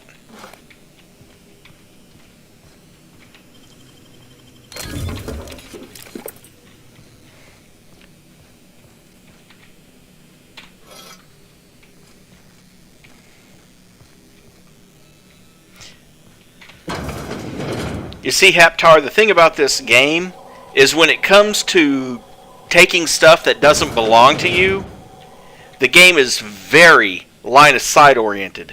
Essentially, if they can't see you,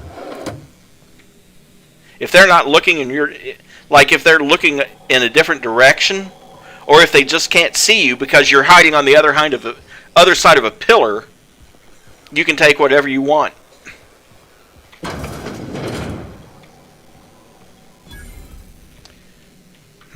Found another vending machine. Looks like another...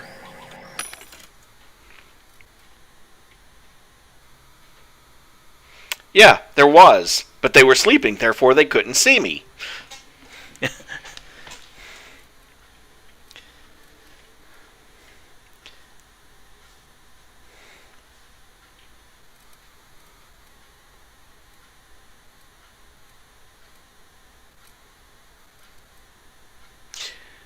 Plasma launcher. I need to get one of those and see if Felix is any better with that. Like, for instance, if I tried to take those slims, she'll spot me right away. Same goes for that. He might not see it, but he would. It's all about line of sight.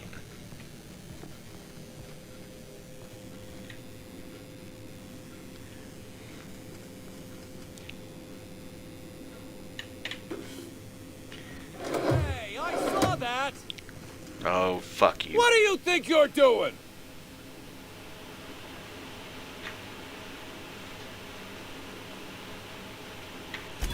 Carry on.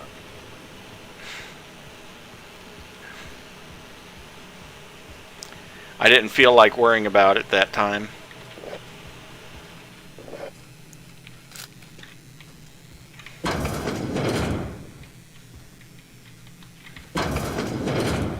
Pretty much, yeah. Okay, I picked up a Knock You Out bar.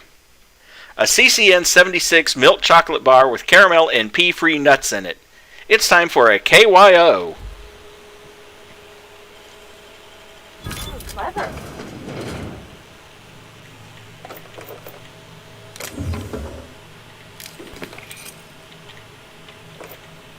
A vortex mace, an energy cell, a pipe patch. Some of the descriptions of the items in this game are really hilarious, Haptar. Like, for instance, there's this lemon drink called Lemon Slap. Their motto, slap your whole family tonight.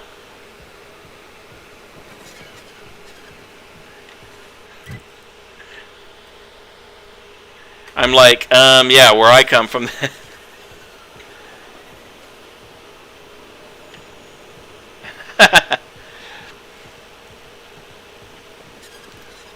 Well, for whatever reason, the game developers didn't want to mention peanut allergies, so they're pea-free nuts.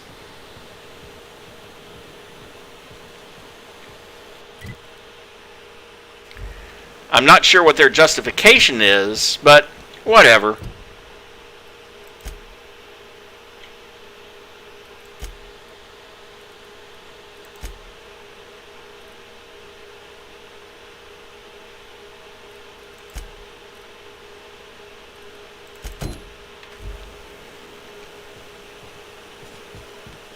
Okay, let's go ahead and... left field tossball betting.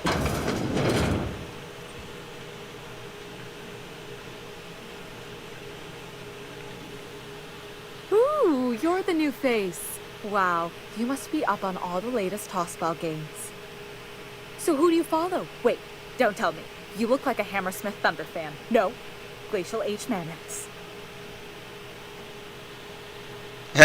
Live 55, I play for Auntie Cleo's Darlings. Don't you recognize me? I heard they'd gotten a new hacker.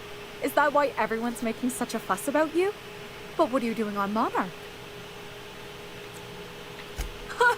Maybe we're not so isolated as I thought. So, what can I do for you? I found this betting slip in a dead man's apartment. Poor Isaac. I was wondering why I hadn't seen him in a few days. I'd really like to help. Isaac was a sweet fellow, even if he did have terrible teeth. What do his teeth have to do with anything? They were pretty distinct. Monarch doesn't exactly have a thriving dental industry, and Isaac seemed to get stuck in all sorts of bad habits, dietary and otherwise. Sometimes he'd drink purpleberry punch by the liter, other times he'd keep betting on a losing team, started owing the wrong people money. I don't know for sure, but I saw Elijah and his buddies pushing Isaac around. They're hooligans from Fallbrook. They sweep into town, drop supplies off behind the warehouse, and spend the rest of their stay getting rowdy over tossball games. They usually loiter in the alley behind the yacht club. They're not allowed in the bar anymore. I bet you anything Isaac ran into trouble with one of them. Thanks for the tip. Mr. Sanjar will be pleased to hear about it when you're done. I know he gets fed up with the Fallbrook bullies, but there's not much he can do. Yeah, just so you know what she was talking about, Haptar, is that basically they found out that one of the ingredients in Raptidon musk could be added to toothpaste, and it worked like a diet suppressant. Or it worked like an appetite suppressant. Diet toothpaste, of all things. I hear those rich people in Brazil can pay a handsome bit for rat musk.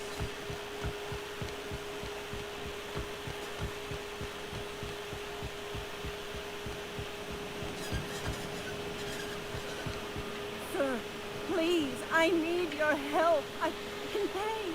Yeah, diet toothpaste. Brush your teeth with it, and it suppresses your appetite.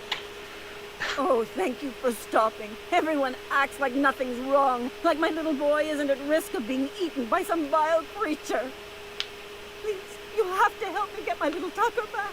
He ran away and is going to get himself killed. Oh, I just know a Raptidon is melting him with acid as we speak. Calm down, take a deep breath, then tell me what happened. Don't you tell me to calm down. I promised my boy I'd protect him for always.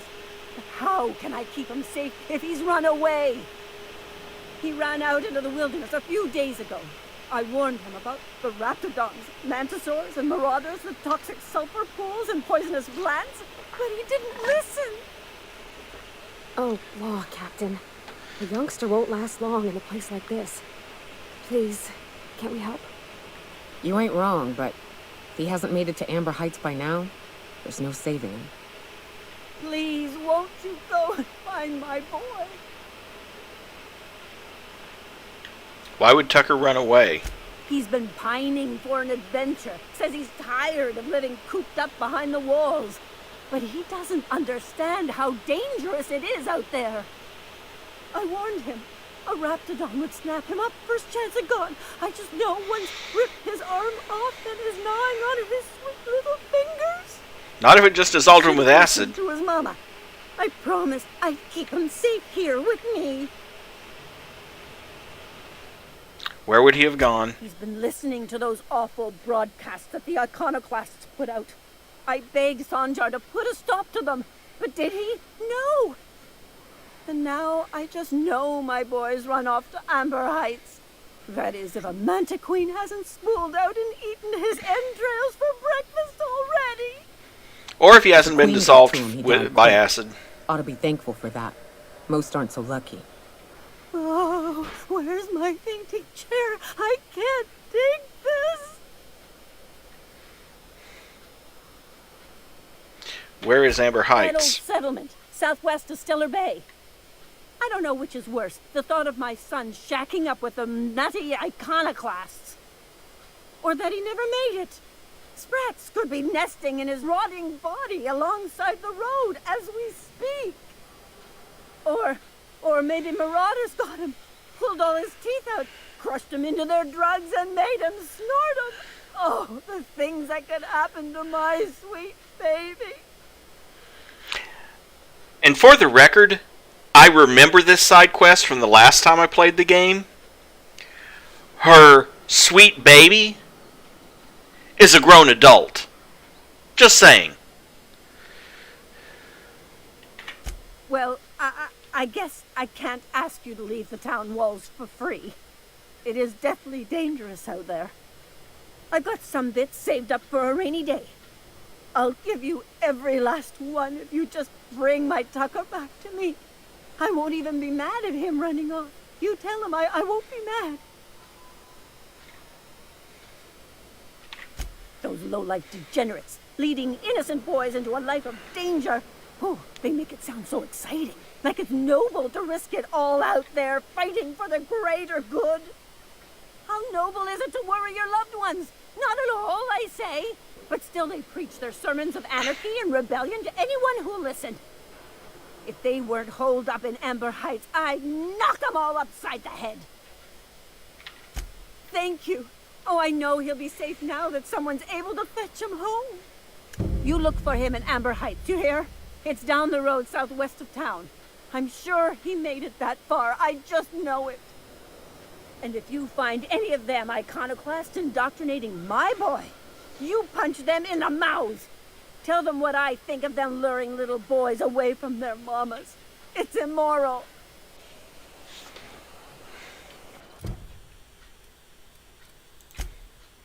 Okay. Well, it didn't change, and I don't even dare grab that because those guys are right there. Technicians. Yeah, got it.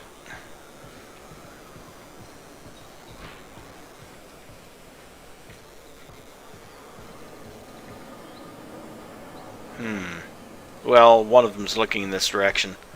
Who the fuck are you? This ain't your alley. Hey, what are you doing here? This is our secret alley. I don't see your name on it. Berta already pissed by those crates to market. Sorry, I don't sniff piss. Listen, that purple-toothed twerp had it coming. Not that anyone has proof. You just and not said that it. it's any of your business.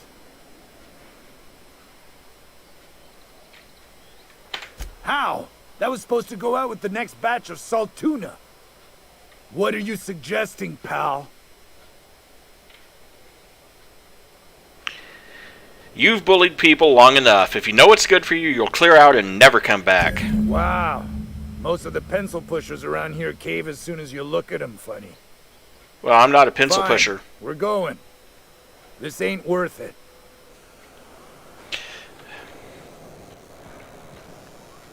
It ain't worth it. They're leaving. And I can take that flamethrower and sell it.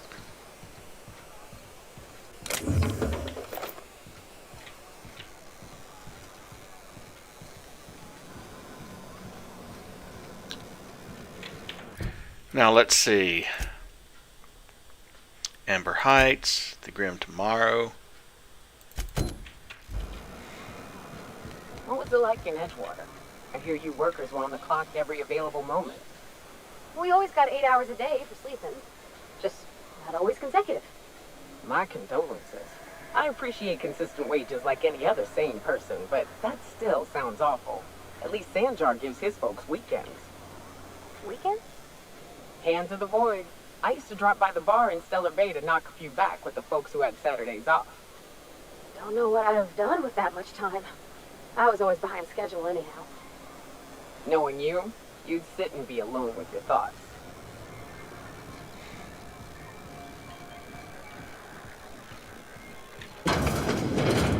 Could I get another advance, Mr. Nandi? Just make sure it's properly logged. I'll note it next to the others, sir.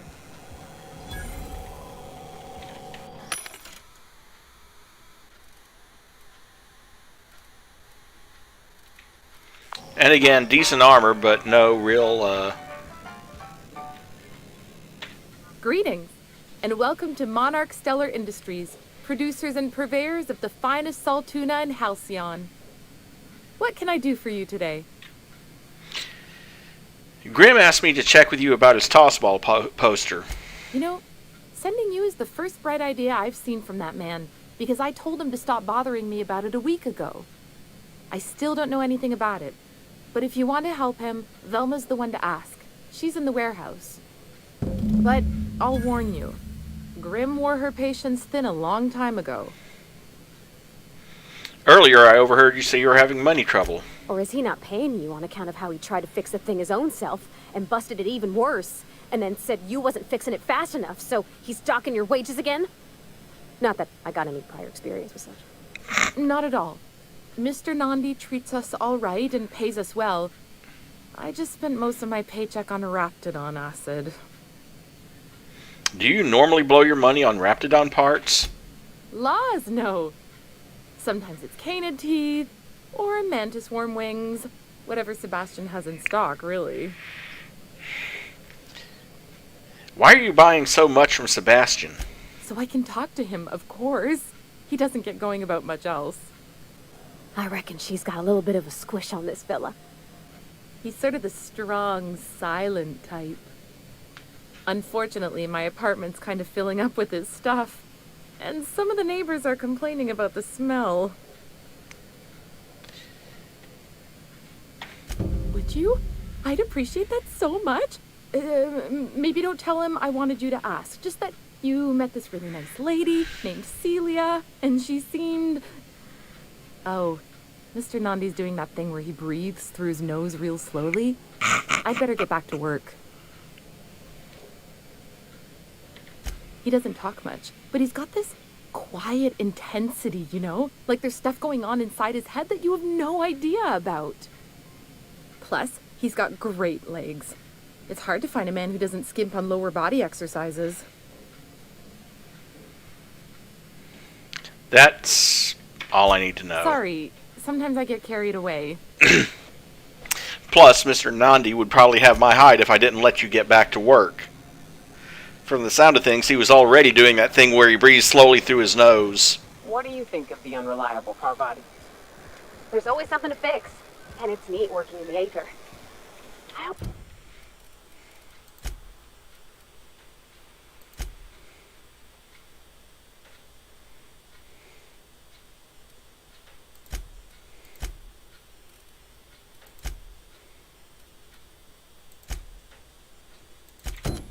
Always took Atmo for granted.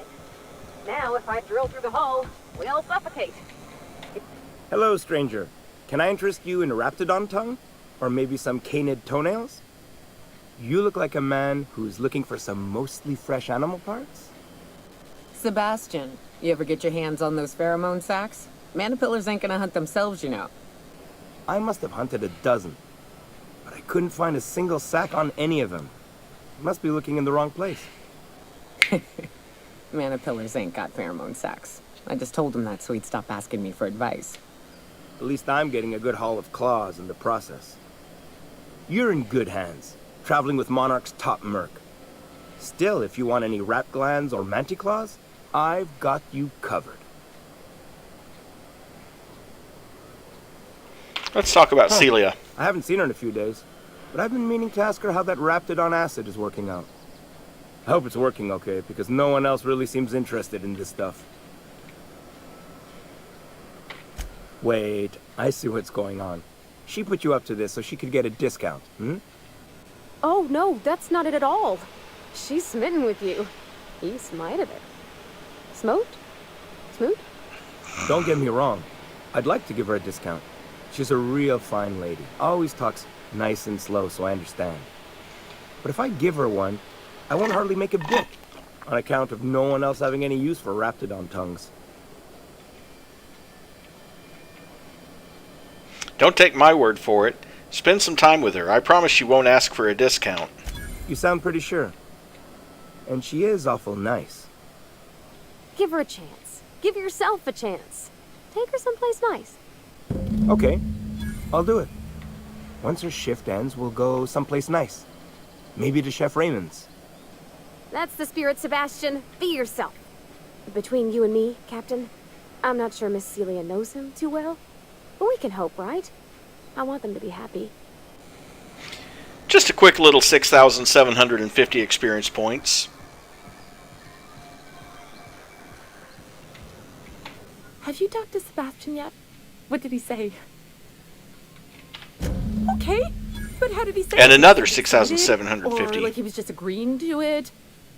Was he like, yay, a date with Celia. I've secretly been waiting for this. Or was it more, sure, I don't have anything else going on.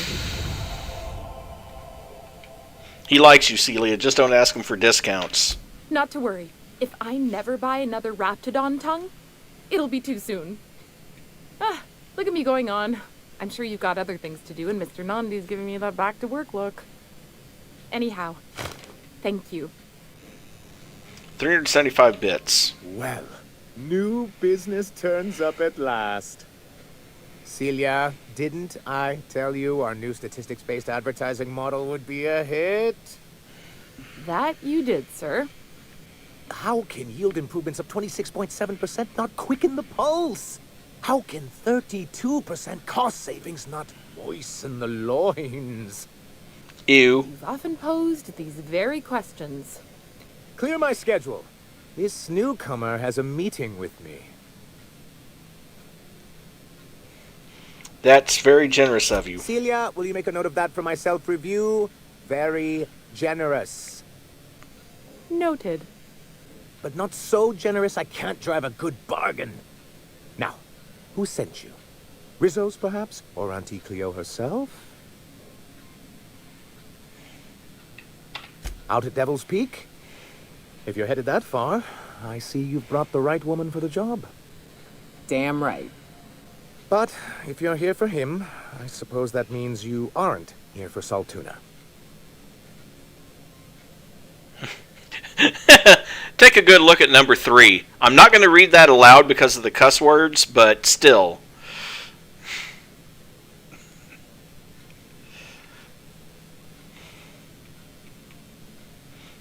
If I have to eat one more weird science project passed off as food in this colony, I am going to stab someone.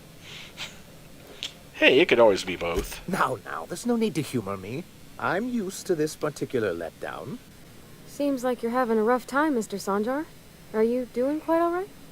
Oh, don't worry on my account. This is merely the latest in a long line of professional erotic and athletic disappointments. Erotic disappointments? I really didn't want to know Our that. advertisements with enticing figures would draw the other corporations back to our bosom, but it seems we're back to the drawing board. If you're free of the other corporations, why would you want to bring them back? Surviving alone isn't as easy as it looks. Thanks to the so-called hazard clause, Monarch has been cut off from the board's resources and protection for 10 years now. So-called is right. We've got our hazards, but we're still here, damn it. The board took off without so much as a thought for the folks left behind. I don't... Dang it, Captain, that's not right. Folks on Monarch shouldn't have to suffer just because the board says so. Now, we've kept ourselves in business by trading with individual corporations, but given the off-the-books nature of those transactions, such arrangements are precarious. Sounds like you're freer than anyone else in Halcyon. Why not embrace it? You talk like Graham. Freedom always sounds nice, doesn't it? It makes a rather pretty slogan. But if you sit down and tally up the costs, how you provide for yourself in the absence of aid, how you protect yourself from a hostile galaxy, it starts to lose its shine.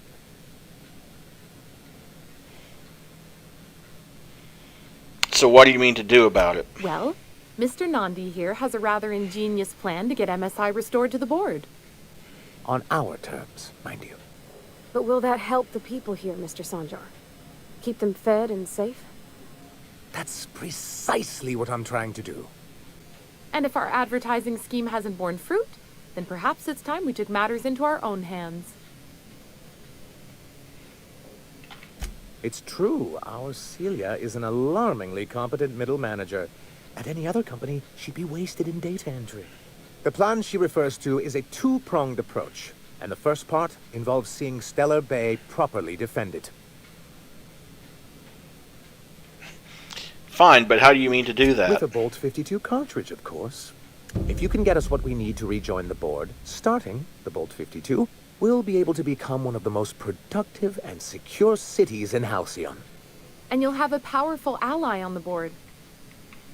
This Bolt 52 sounds useful. What is it? Why, one of the strongest defenses in Halcyon. An extremely powerful ordnance. Where do I find one? In the old arms building southwest of town, which used to be part of Stellar Bay before we had to move our walls in. These days it's overrun with marauders and raptidons. Why are you saying it that way? Saying what? Which way? Arms. You're saying arms instead of arms. That's just what it's called. It's supposed to stand for something, but I forget what. I'm sure I'll know it when I find it. Oh, and while you're at it, there should be a terminal in the arms building with some dangerous information. Perhaps you could delete it so it doesn't fall into the wrong hands. Before I go, I need to ask you about something.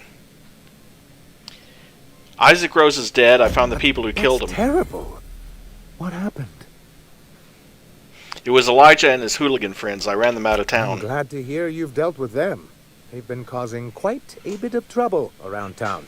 I've been consumed with other matters of late, but I would have dealt with them eventually.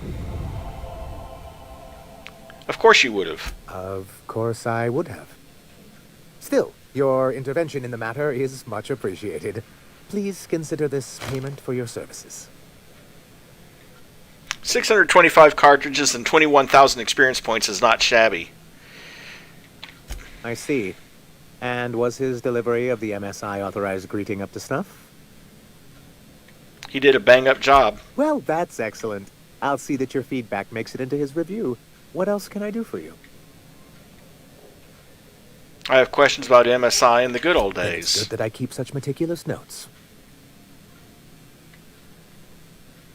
You don't seem to think much of Graham. He and his followers call themselves the Iconoclasts. Lawless anarchists, all of them. If anyone on Monarch deserves the reputation the board's pinned on us, it's them.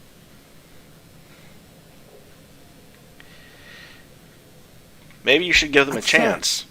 They've been doing this for years. And well, let's just say I know enough about Graham to be confident that he won't change. It isn't just that they drain our people and resources. Every radical act they commit cements Halcyon's image of us all as destructive rebels and pushes us further from the rest of the colony. He's lucky the board doesn't take him seriously enough to keep more than a few UDL gunships patrolling Monarch. An Earth Directorate assault cruiser would change his tune. It's almost a shame we haven't seen one around Monarch in a long while. What's the hazard clause? It's straight bullshit is what it is. A fabrication rich folks use to preserve their investments by leaving a lot of people here to die slow. Nyoka has the right of it. It's a legal provision that gives the board the authority to cordon off any planet or location that it deems dangerous. But wait, what happens to the folks stuck on the wrong side of dangerous? I'm afraid the welfare of a few hundred people is too minor a figure into the board's risk assessments. You sound skeptical. Monarch may be dangerous, but it's hardly the wasteland the board describes it to be. Whatever the board's goals, the greater good has little part in them. Why exactly do you want back on the board? Why wouldn't anyone? They own nearly all the resources and infrastructure in Halcyon. Yeah, that'd go a long way toward rebuilding our homes. To be on the board is to be part of the colonial community. And being cut off means slow strangulation. I can't fault you for your practicality. Indeed. We've got to consider realities, not ideals. If membership on the board can ease our hardships and provide us with opportunities, then that's the path I mean to pursue. Besides, I'm hopeful that additional leverage on our part will allow us a more equitable relationship. Good for you. Force them to the bargaining I've table. discovered it's much easier to negotiate from a position of power. And I don't mean to leave MSI or its people at a disadvantage. My hope is to maintain the reforms we've managed here, and who knows? Perhaps once we're restored, we could spread them to other corporations. How did MSI get kicked off in the first place? I've asked myself the same thing many times, especially seeing as the legal mechanisms we employed were part of the board's own bylaws.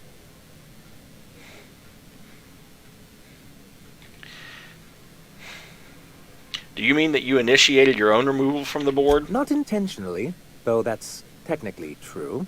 For many years, this planet was home to as many corporations as Terra 2. But back then, it was known as Terra 1. Terra 1 and Terra 2? I see the board put their best people on that one. Really? I always thought they were refreshingly straightforward names. After all, the whole point of terraforming was to make them Earth-like. Here, though, the results were mixed. That ain't fair. They didn't leave on account of the hazards. They left on account of their cowardice. The hazards just gave them a reason to put to paper. Sharp as ever, Nyoka. And as the other corporations began to tally their losses, they decided to pull out. Sounds a heck of a lot like what happened on Pandora in the in that series. Our leadership at the time certainly wanted to. But there were others of us who saw an opportunity.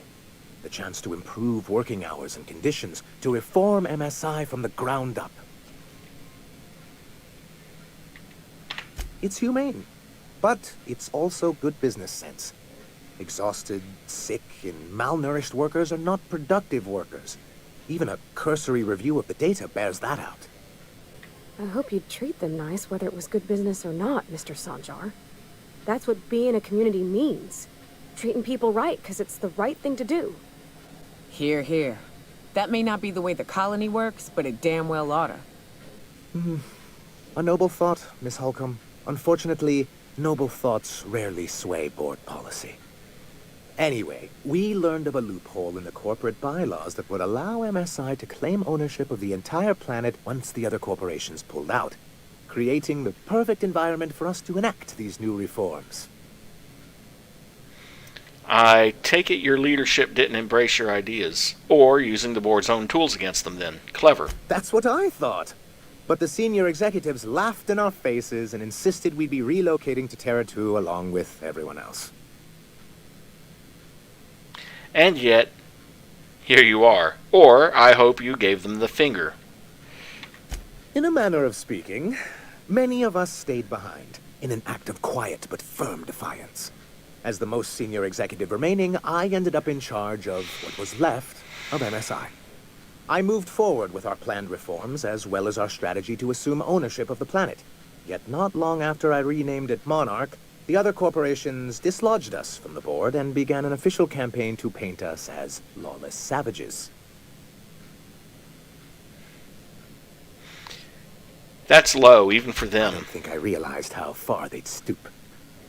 Everything we did was legal and above board.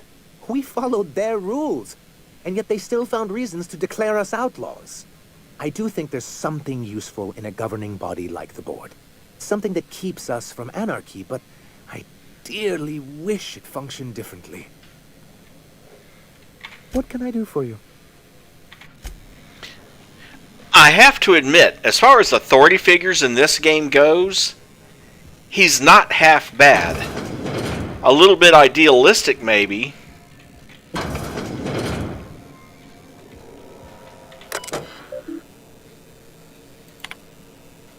A summary report on conditions within Stellar Bay. Productivity has continued to improve since relaxing MSI's old restrictions and making allowances for employee benefits, such as time off for illness and personal leave, 24.9% reduction in shift length, and 52.3% more positive feedback. Fishery output is up 15.2% this year, showing a continuing but slowing growth trend. Decreased gains compared to previous years are likely due to the deterioration of materials and morale, occasional shortfalls in our supplies, and the gradual loss of personnel to marauders, 7.2%, hostile wildlife, 10.3%, and iconoclast recruitment, 17.4%. Reconciliation with the board remains a long-term goal, but the immediate concern is defending the city from hostile elements. Repairing damage to the city walls consumes approximately 32.8% of our annual budget. The best solution would be an influx of skilled defenders and weaponry, but given the aforementioned factors and their effects on the local population, such a solution remains unlikely. That sounds like something Sanjay wrote himself, actually. Well, it is his personal file, so... Working slogans. MSI, our profit margins are stellar. MSI Saltuna, 43.28% more nutrient dense than the leading brands. Stellar Bay, a tolerable center of commerce in a hostile and chaotic galaxy.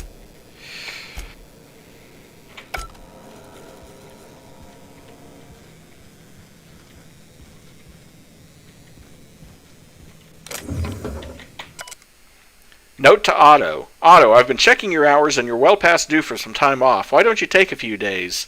You spend entirely too much time staring at that terminal.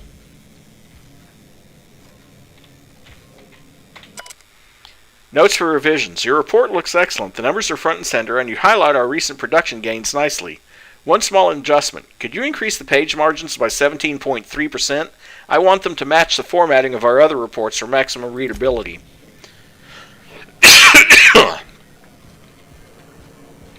Be right back. I've got to take my blood pressure medication.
You ever been off Monarch, Nyoka? Before you met the captain, I mean. Nah, I mostly just drank and hunted. Soon as you stop to dream of other things, that'll be the day something sneaks up and eats you. Don't fret, I'm watching your back now. Anything tries to eat us, I'll give it a mighty whack on the nose. Well, I'll be damned. You watch my back, I'll watch yours.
Velma seem out of sorts to you? She's always cranky.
Hey, Velma, I got your caffeinoid pills.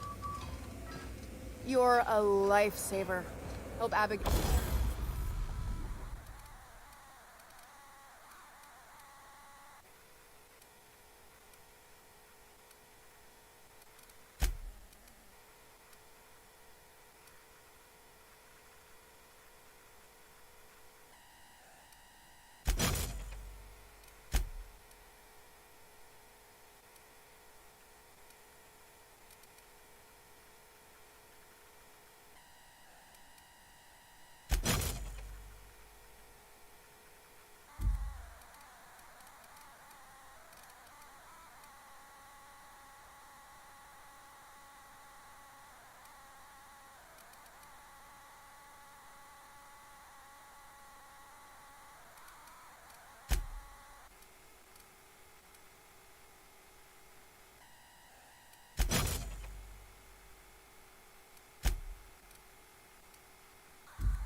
didn't give you a hard time.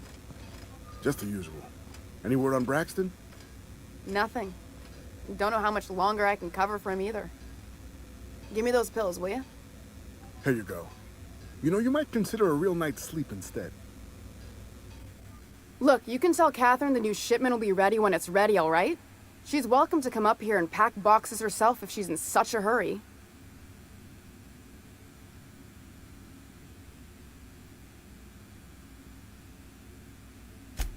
Sorry. Seems I got my cables crossed. Thought you were another shakedown tough from Fallbrook. Hope you can forgive my temper. This job has been running me ragged lately. First, my autoloader foreman stages a walkout, and now my chief pescatological health manager is missing. Braxton. He's in charge of getting the fish fat, but also making sure they don't get too many tumors. He's a real wizard with pharmaceuticals, but he has creative notions of working hours. Comes with living in a free colony, I guess.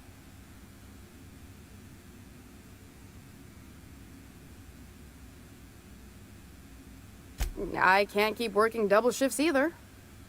Since you don't seem to be constrained yourself, maybe you could check up on him. He lives in the apartments. Tell him Velma said to get his lazy ass down here, or she might start noticing those extra drugs he's been taking from supply. Something else on your mind? Caleb Herrick runs the autoloader operators. He thinks I don't pay them enough for flipping switches and turning dials. So the job's easy, but you're not doing it? Something smells here. I mean, everything smells in here, but something's fishy. Wait. He and his whole crew walked out. Say they won't come back unless I pay them more.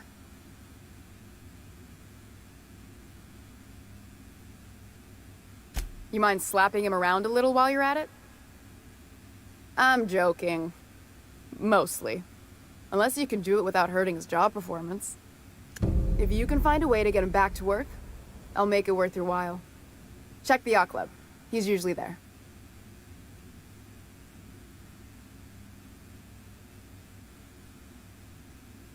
This again?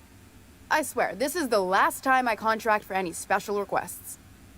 You can tell Grimm his poster came in. You can also tell him I got a better offer for it. So now it's going to Nell. That about cover it? She runs the betting parlor across the way.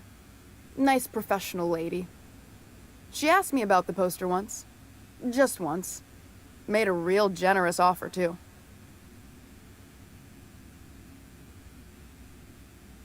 Damn right it is.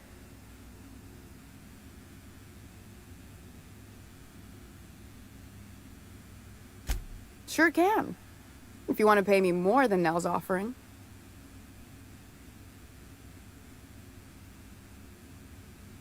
Sure. And once you finish helping me, then we can talk about the poster. Fine by me.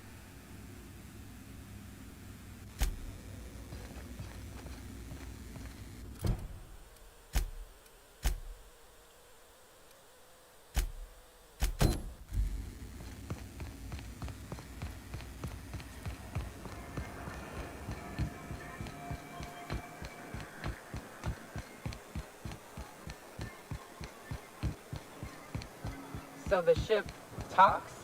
Do all ships do that? I can't say for certain, since I only ever been on this one. Ada's something special, though, ain't she? Ada. What is it? She?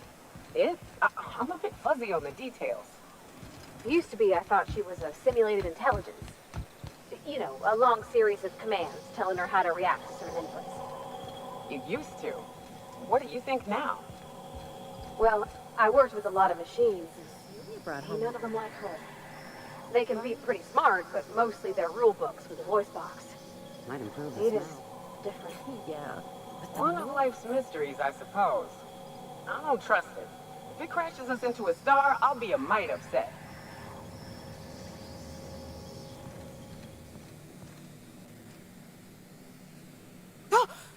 You startled me. Don't sneak up on a person like that, huh? Braxton.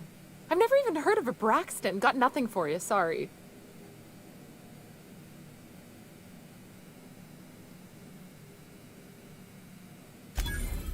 No! Okay, maybe, just a little. Braxton always has a good stash, and I just like to let loose a little. Stop thinking about the Marauders and the Raptidons outside, you know? Oh, damn. He told me he was delivering to this house in the ruins south of town. Whole family had fallen sick, and he had some meds on hand. So maybe look for him there? I'll be straight with you. Folk who disappear in the wilderness generally aren't able to come back. Don't get your hopes up.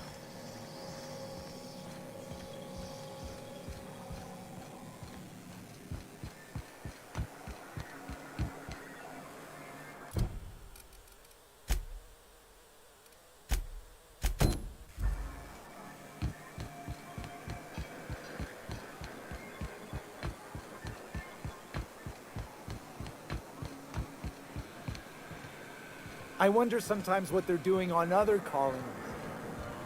Uh-huh.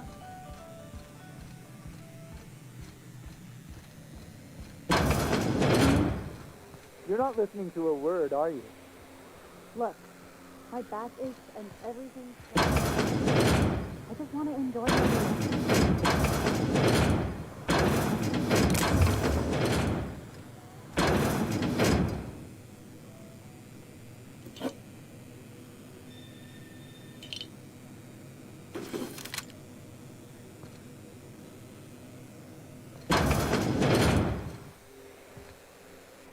New face, huh? You from off-world? A ship captain? Well, I'll be. Here, let me buy you a drink. Consider it an MSI welcome. Why don't you grab a chair? Sit a spell and revel with us. By the smell, he's been reveling enough for you both already. Me and my friends have taken our destiny into our own hands. We're untethered, free of responsibility and worldly cares. Well, as long as we don't run out of bits. But until the windfall's gone, we're riding high. See, we just walked out on our work. Had enough, we did. So now we're striking.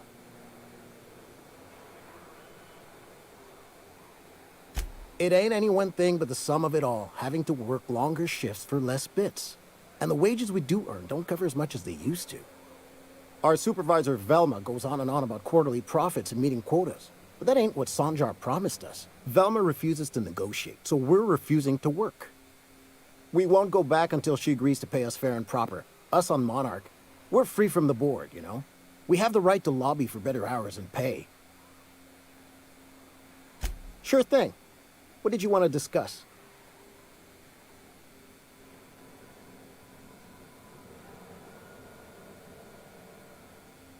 Not forever, but we've each saved up our bits, and I stashed them safe in my home by the diner. I reckon we could last a week or two at least.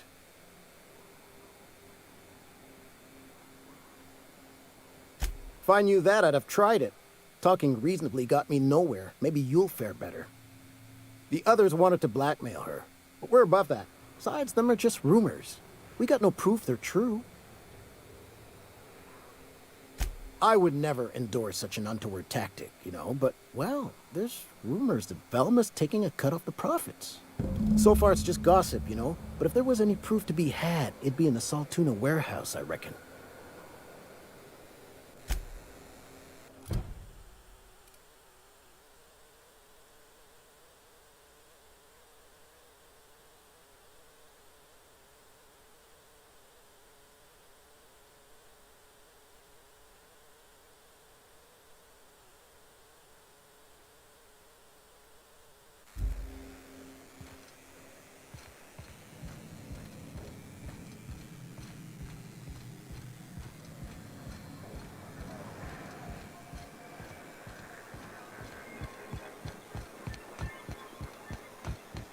Did you have a sweetheart in Stellar Bay?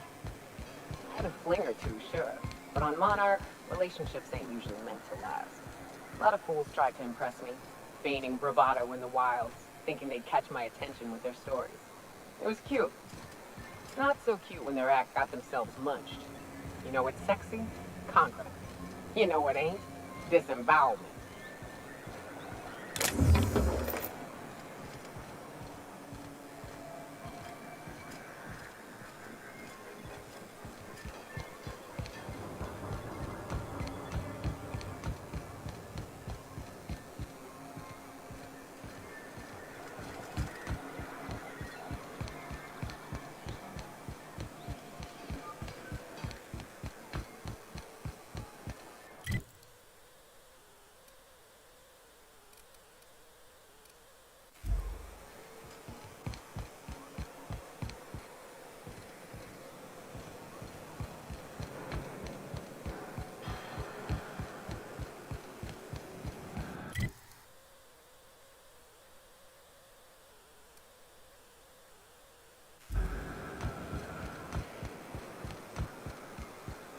Sounds like wrapped in here.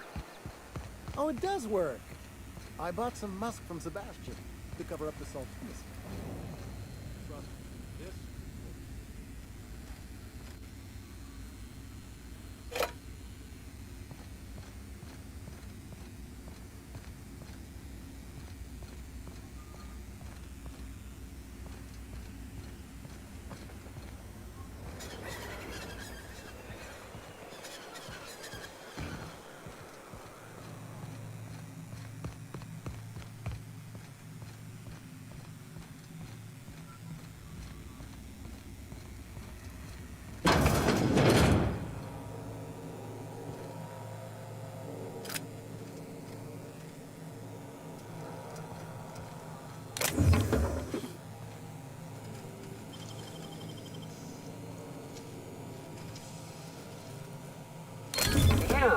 Got some nimble fingers, Captain.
I'd give you a friendlier welcome, but... Respect. You noticed my mood? I'm surprised you can see straight today. I could be seeing triple and I'd still think you're being unkind.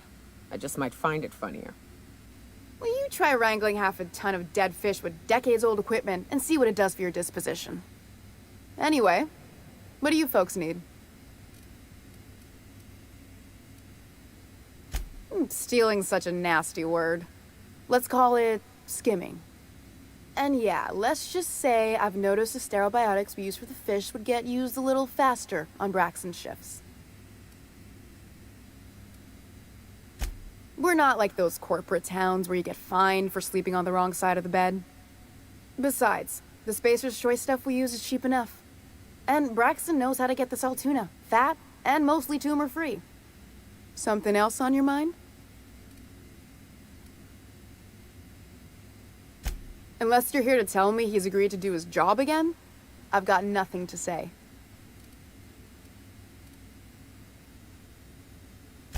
I don't have the bits for it, plain and simple. Besides, if I make an exception for him, I gotta do the same for everyone.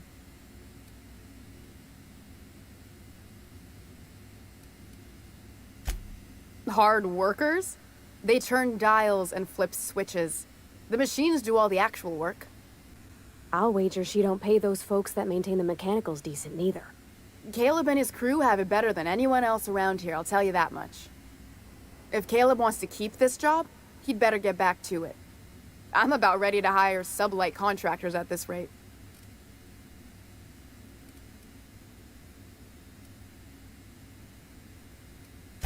For running me ragged while he takes an extended leave at the bar?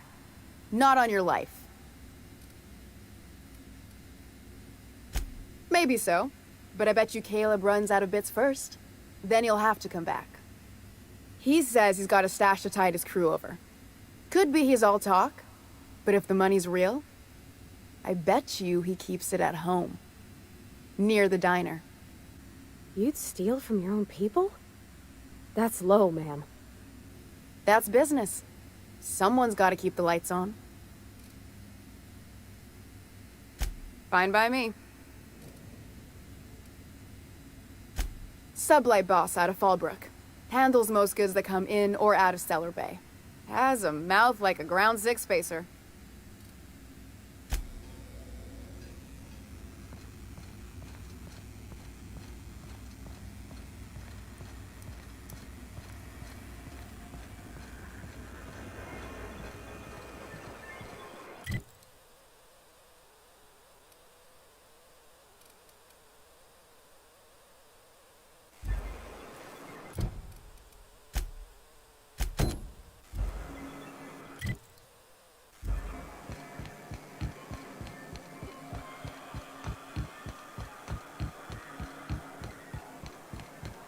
worry all that ammo in your berth might combust?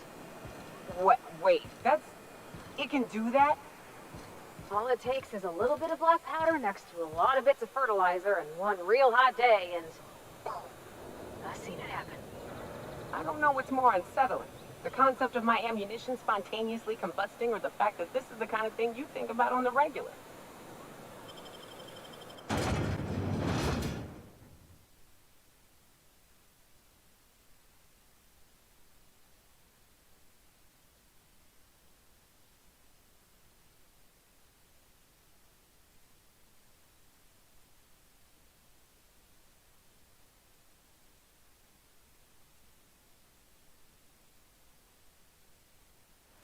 Can we talk? Hey, got a favor to ask you. Figure while we're out here in the wilderness anyhow, we might stop in on an old friend of mine. Preferably before we get to Hiram's. It's on the way, don't worry. You don't seem the type to run off and get yourself killed, and I could use the help. Well, we'll see about that. I'll be upfront with you. I hate asking for help. I hate it. Every time I give someone the opportunity to disappoint me, they seem to make it their most immediate goal. But this, what I'm thinking, it's dangerous.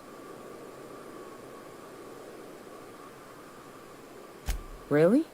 Here I was steeling myself for inevitable rejection. I used to run with a band of hunters. Friends. 6 of us. We were on Monarch when the corporations pulled out, and we helped a lot of people pick up the pieces. I haven't seen 2 of them in years, and the rest I know to be dead. I'd like to gather their effects and bury them all in the same places, like the family we once were. I saw it happen. Hell, one of them was in my arms at the time. His name was Hayes, and he's our first stop. I buried him a ways from our encampment. I'll show you where he rests. He had a medallion in his effects. That's what I'll bring home to Barry. A long time ago, we built an encampment in one of Monarch's cave systems. Trouble is, a Mantiqueen showed up and kicked us all out. If we can find Rebecca and Anders, they'll know how to lure her out. Then, we kill the bitch and bury everyone's medallions together.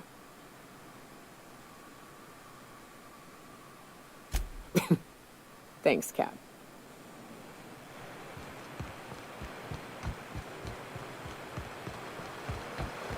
Ooh, smells like those old Sundays when we'd unload Saltuna shipments to the camp. Right. Here's the road. Follow it south. Okay, here we go!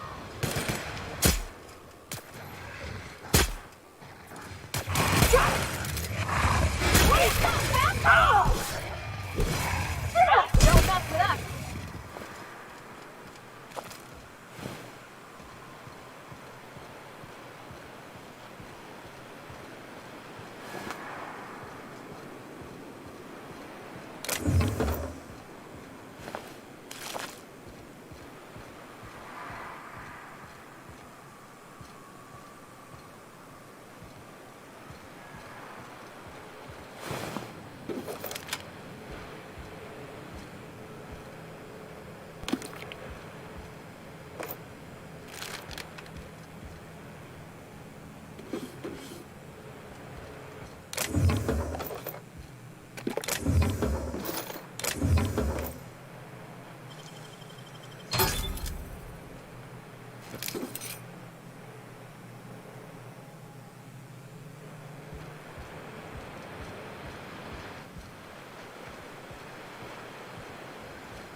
Working for it now.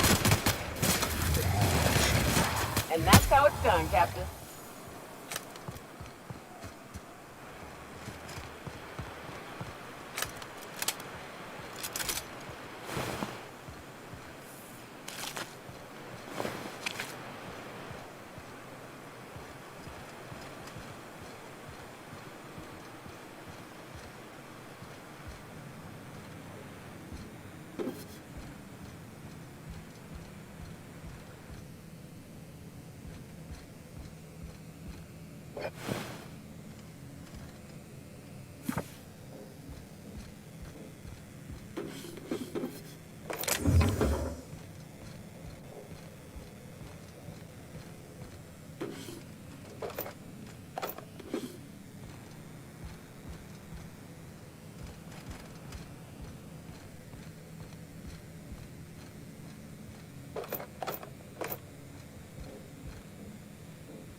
Feels like the old bits outside of Edgewater.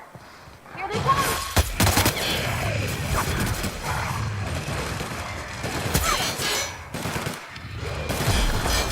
Everyone all right?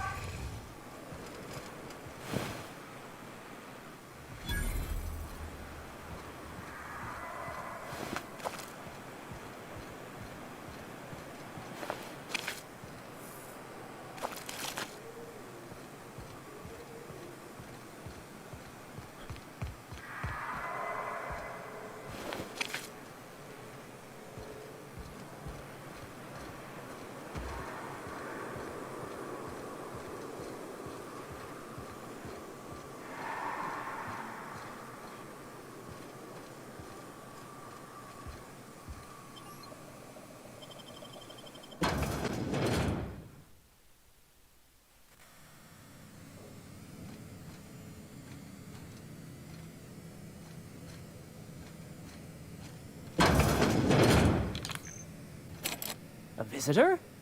What an unexpected surprise! Please, come in. Come in. I'm getting real bad fight or flight right now. Watch your step. People ain't this friendly outside city walls. The Edgewater deserters were perfectly nice, and they lived outside the city walls. Well, maybe not Adelaide, but everyone else.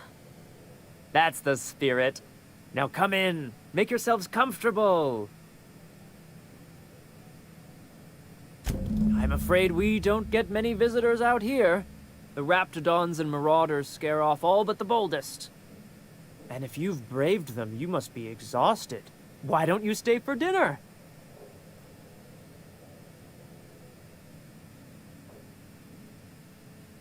I'm sure I would remember something like that.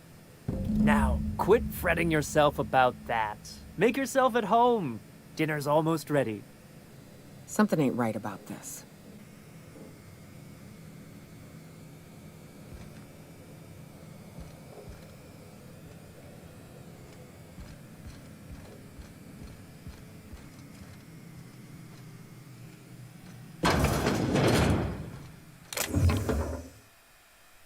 Hey, that's against regulation. What do you think you're doing? Just keep your fingers to your own self, okay?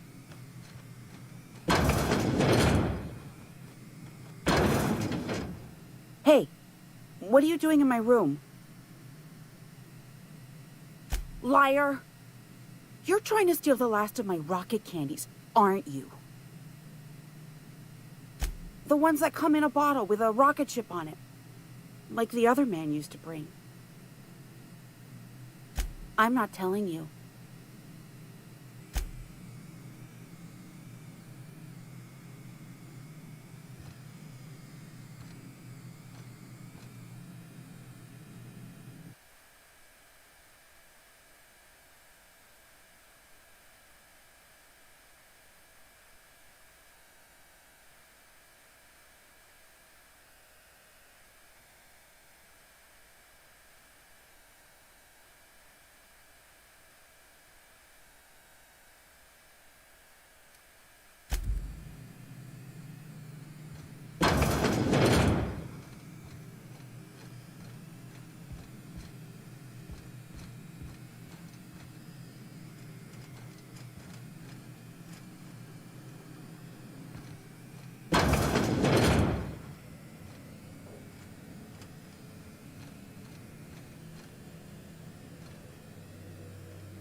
No.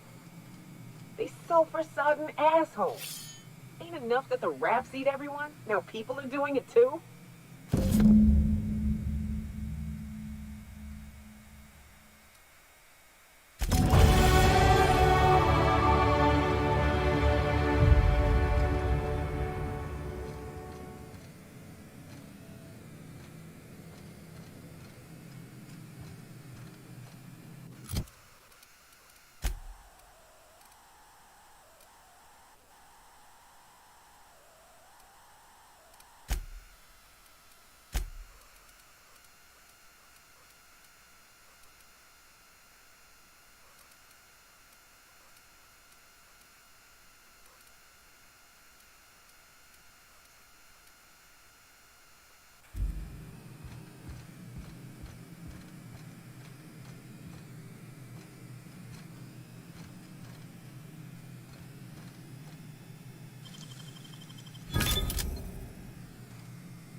But what's this?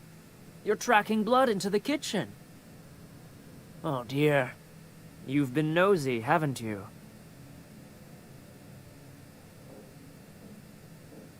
Quickly, my dear. He's getting agitated. We can't let the meat spoil. Don't worry. We'll make this quick. Incoming! That's Mark! Nice one!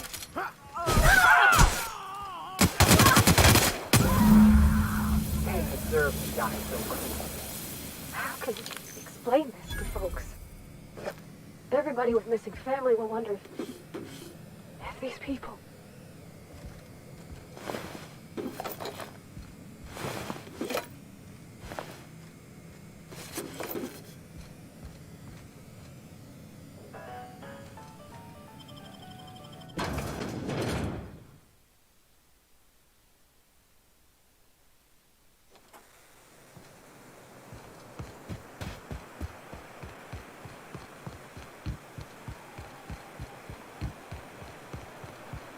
Careful.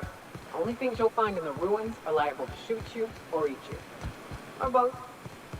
I wonder who used to live here. Do you suppose anyone remembers anymore?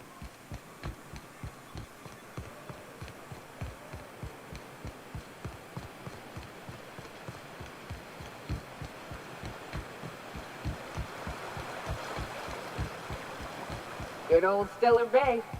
Only place on the planet that don't stink of sulfur. On account of it stinking like fish instead. You reckon it's...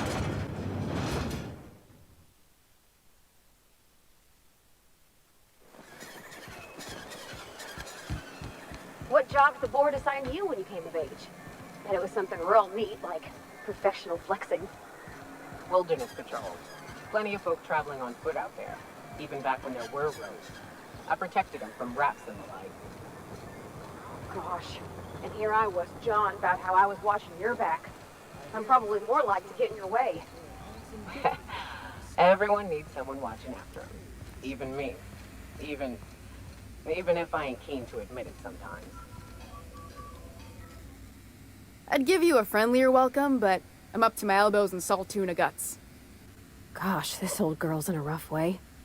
Even old Bess in Edgewater was in better shape than this. Hey, you want to try running a canner? Sorry, ma'am. I wasn't trying to be rude. It's just, your flanging apparatus isn't making a strong flange, so your sealer isn't sealing right, and... Oh, I see what you're saying. Huh. I'll have to try that. Anyway, what do you folks need? That he's got his load on and I'm stuck covering his shift? That's... Wow. I sure feel like an ass now.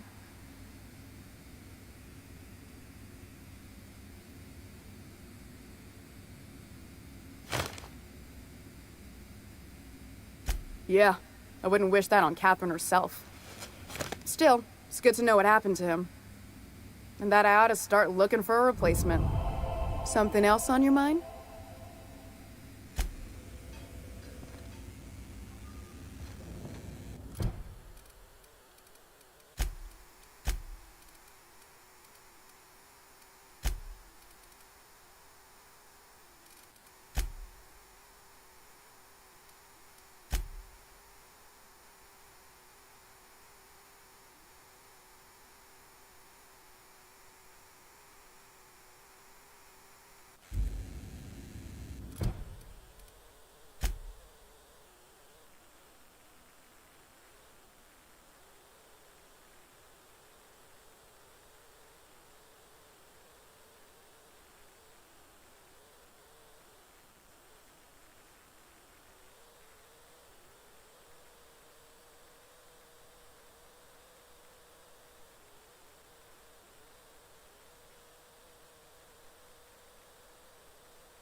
I'd give you a friend. Unless you're... If...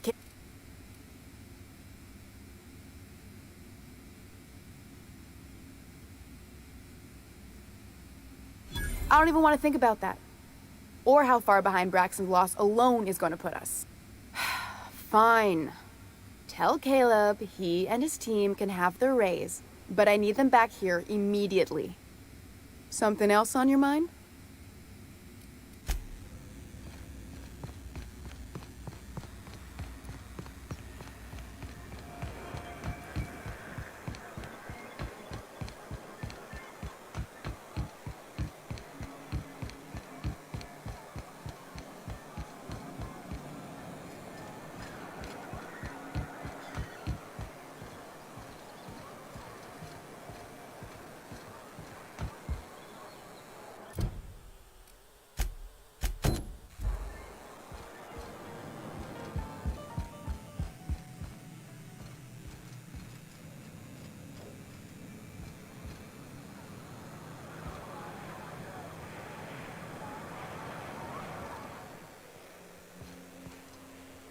Why don't you grab a chair, sit a spell, and revel with us?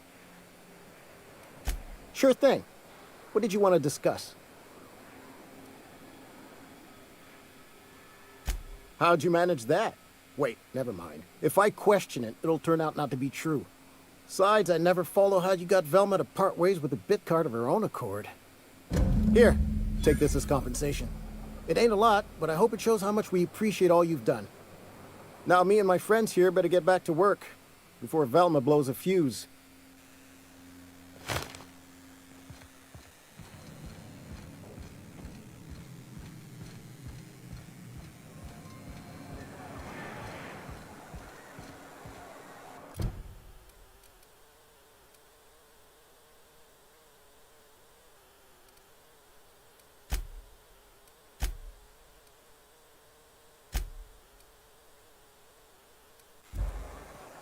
You ever think about what goes on in a marauder's head? No, they're crazy.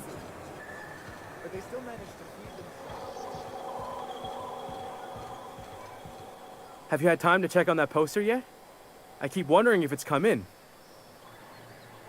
Would you look at that? The Rizzo's logo is nice and bright, and you can still smell the ink on Mr. Holcomb's signature.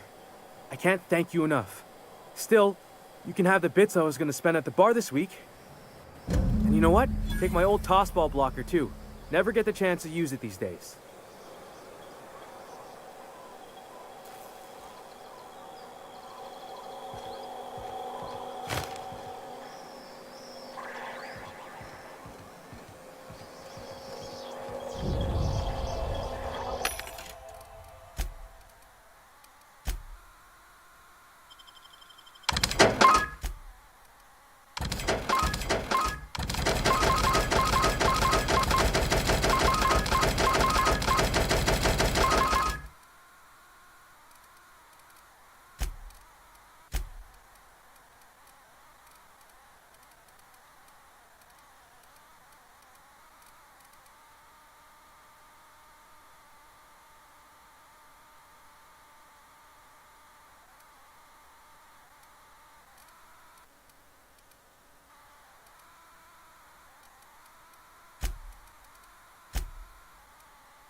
Was my mic off? My mic might have been off.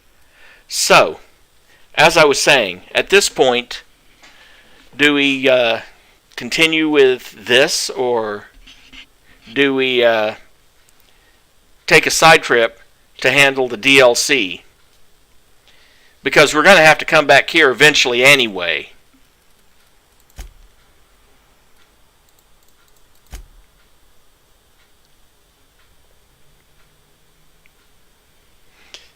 Also, we can go back... Actually, why don't we do that? Why don't we go back to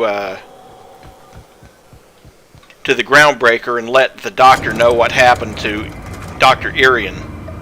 I mean, Captain Irian, excuse me.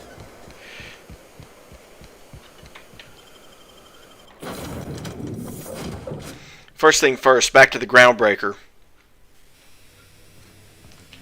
No, I haven't done all the companion quests yet. I'm still working on... A transmission from Roseway, from a Dr. Shaw. Welcome back, Captain. I have received a transmission from Roseway, from a Dr. Shaw. Beginning playback now. What? Oh, is this on? Oh, it's on right now. Oh, blast. Hello? I'm trying to reach the captain of the Unreliable. I'll keep this short, lest I get caught. Please return to Roseway as soon as you can. I have an item of great value that you'll be interested in. Now, how does this blasted thing turn off? Damn engineers never label these toggles clearly. Is it the... The transmission is complete, Captain. Mm-hmm. Okay, first things first. Back to Groundbreaker.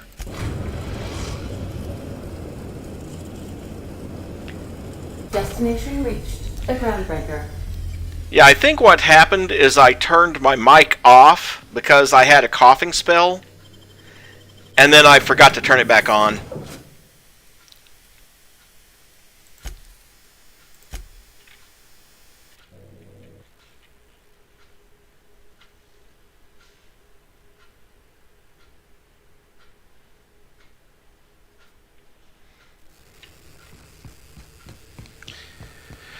Plus, while I'm here, I might as well see if the vending machines have a Mr. Zap to go on Parvati's melee weapon. Not this one, though.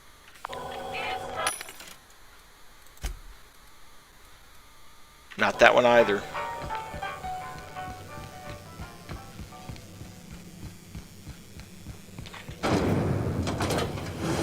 Mock apple cider. A hard cider for a hard life.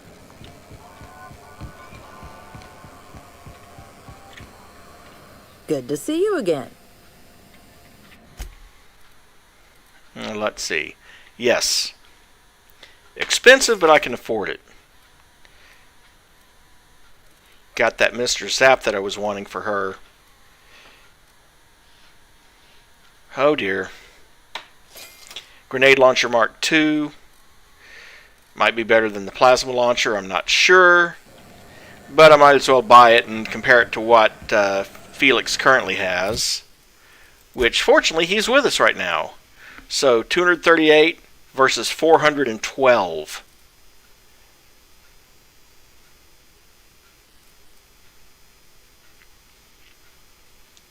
$247 damage per shot versus 143 per shot. The thing about the plasma launcher is it's so variable. It's 120 to 480.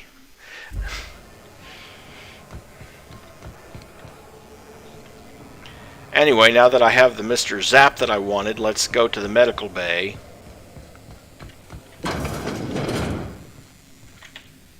Were I a gambling woman, I'd wager you're responsible for my mechanical safe return. I can't thank you enough. Groundbreaker reputation, 4,000 XP. I don't think I get anything. Another 8,000 XP on top of that. 1,500 bit cartridges. A couple of drugs.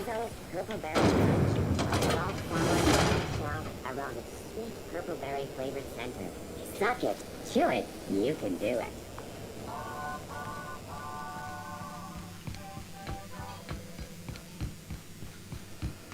Okay, so plus that dude out at Rosewater wanted me to return, so I'll go back there and see what he wants. It's probably to give me some new weapon.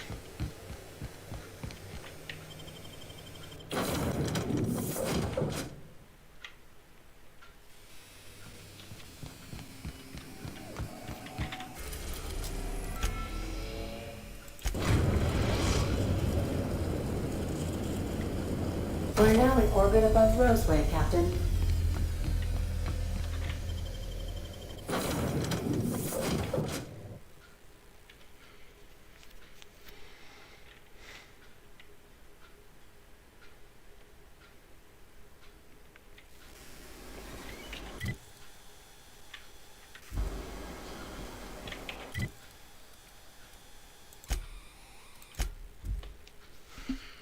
Travel straight to Roseway.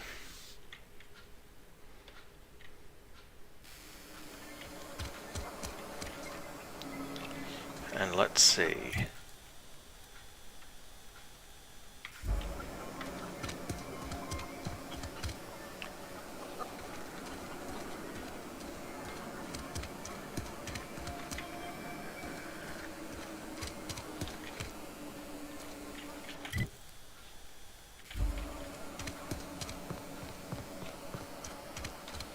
Now if I can only remember where that, probably here, yeah.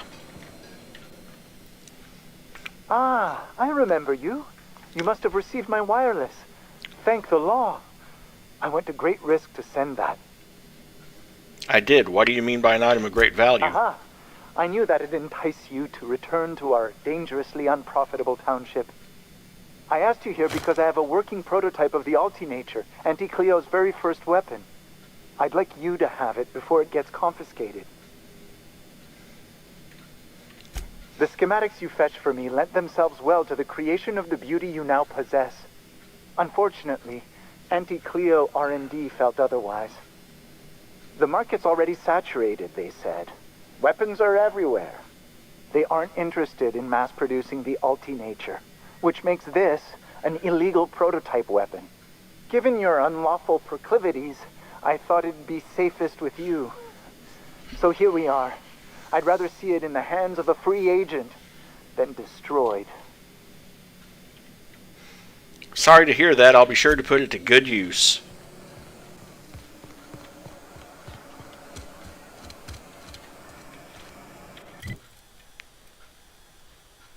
Region. Fast travel back to the Unreliable. Nice that you can do that. Let's find out about this Altinature. It's a pistol. Orson Shaw built this prototype for Auntie Cleo based on blueprints found by you. Maybe it won't blow up in your hand. And it's a corrosion pistol.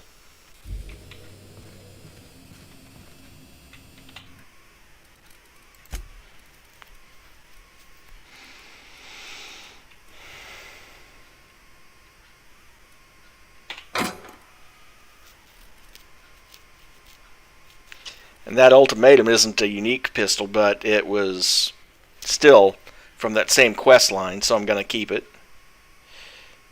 I might let someone use the supper time, so... Dead center. Next round's on you. Captain's coming. Put your gun away. Act casual. Oh, yeah. Pistol about two. That's a mighty clean weapon. Yep. A little bit of crew banter.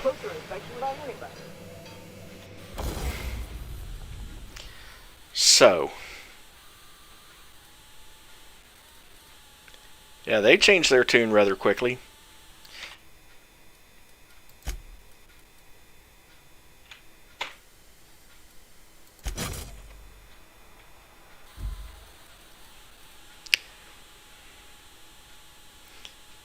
And let's see, that's 142 versus a weapon that doesn't show up in this list because I can't modify it.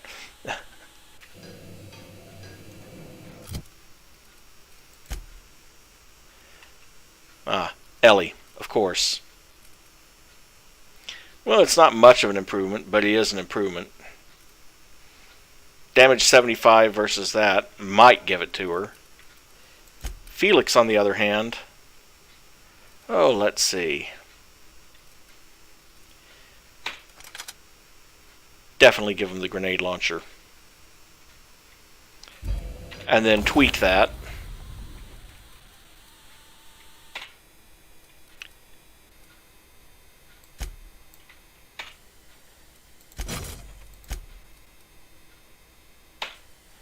Same mods that he had before. So he's got 72 shots. And, well, the damage on that thing is 412. And then I should probably modify that.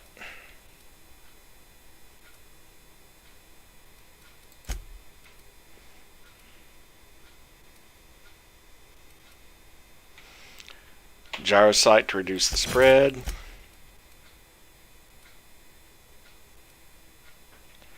Mag 2 power. Whisper quiet muzzler. And now her weapon's modified. Oh, I have this. Let's see. Let's go to max. And swap out its Mark 1 staff with a Mark 2 staff.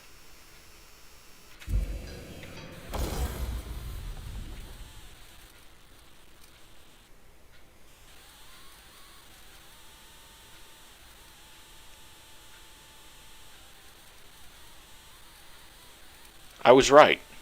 Huh. Let's go to Felix.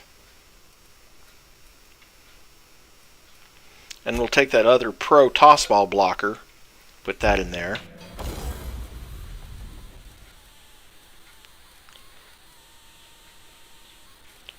Speed Grip and Mr. Power, huh?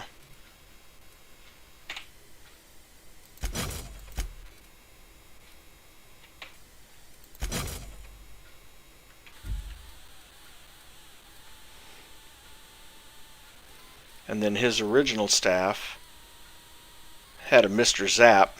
Oh, good. Well, I'm not going to put a Mr. Zap on this one. It's going to get the other Mr. Power. And put a speed grip on it so he can attack faster. There we go. He just went from 117 to 268 with his melee weapon. And then Felix went all the way from 238 to 412. So yeah, I'd say overall they're doing pretty good.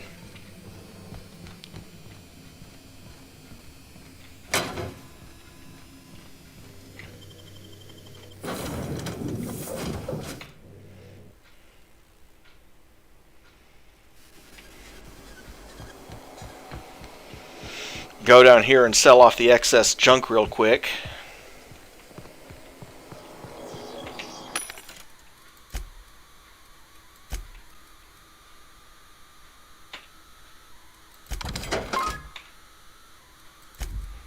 Immunosol.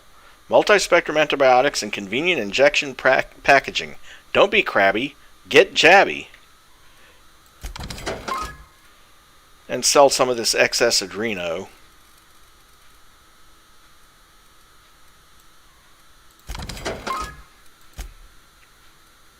Oh, don't forget to put the nice hat back in the thing. Sell his old tossball stick.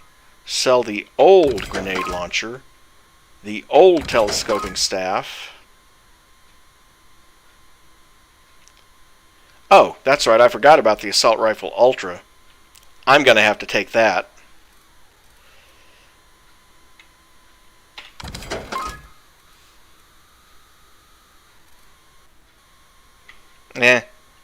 As much as I like the Vermin for its punch with one shot, I think I have my own gun, so... And I have my own hunting rifle Ultra, so I don't need the other one.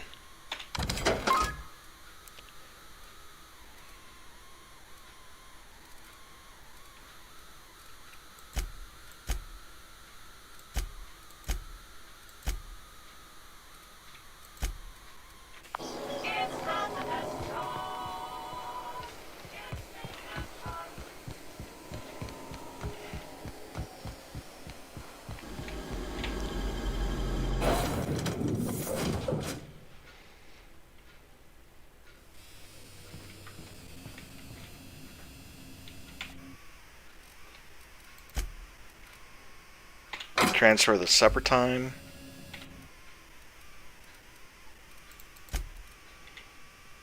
Transfer Nyoka's clothing. And the nice hat.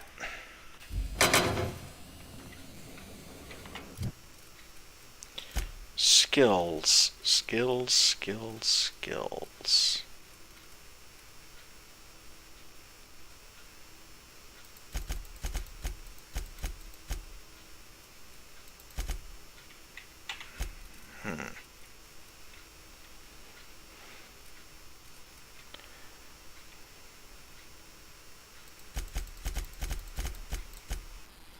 There, at least I can do power and sweep attacks with my one melee weapon that I have in my inventory. By holding the attack button, you charge up an overhead power attack that inflicts significant extra damage. Doing this charge up during a standard attack will prepare a strong sweep attack that can hit multiple enemies in front of you and is hard to avoid. Company power is not to be wasted on personal projects. And perks.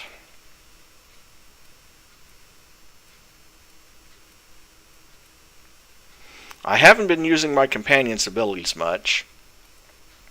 I'm not worried about the weight of consumables. I don't go around without party members, so I don't need those two. If the only quiet weapon that I had, all my weapons are hushed, but the noise range on everything but the pistol is 3 meters, which means that does me no good.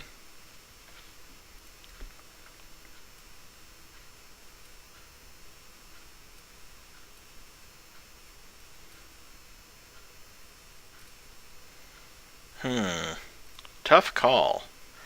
I think I'll settle for the TTD restored when using a kill.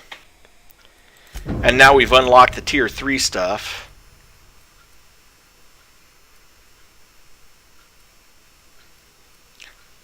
Which, needless to say, one of the first things I get is going to be that increased carrying capacity.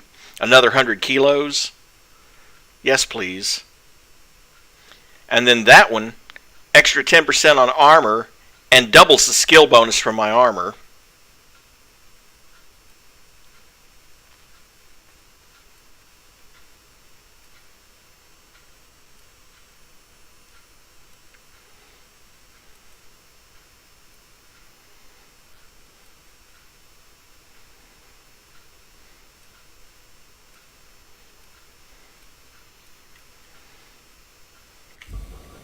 Anyway, what else? Oh yes, we have our Light Assault Rifle Mark II Assault Rifle Ultra.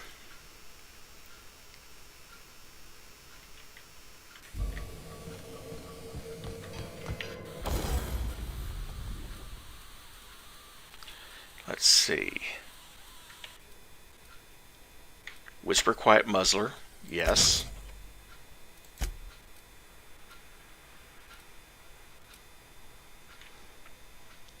Mag to power, yes. Need to get a new scope for that. I'm not going to put a extendo sight on it.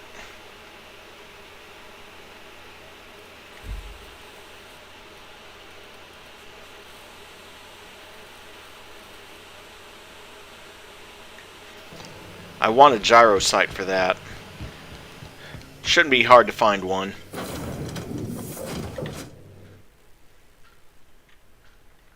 Because obviously weapon spread is more of a problem when you're talking about assault rifles.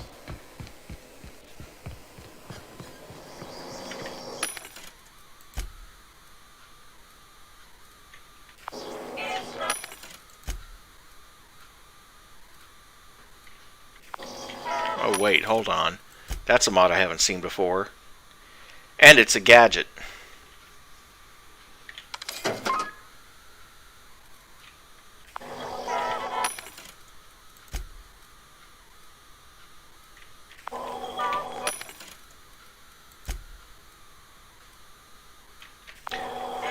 Well, I didn't find one here, but I will eventually find one.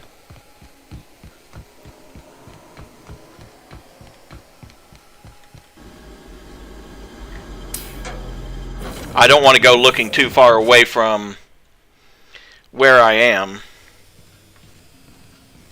I definitely won that round. You always seem to, huh? That's because I'm usually right. Next time I work for a cup.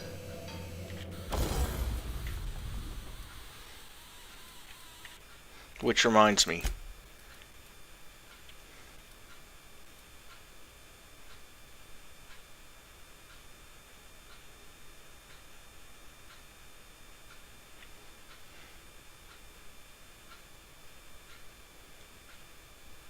Sure, why not? Let's equip my sniper rifle that I use with a mag to melt. Now it's a corrosion weapon.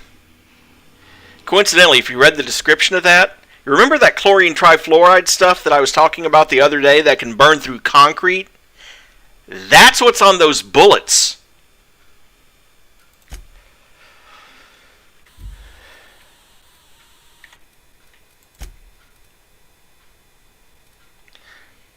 I'll put some other type of sight on that sometime. Anyway.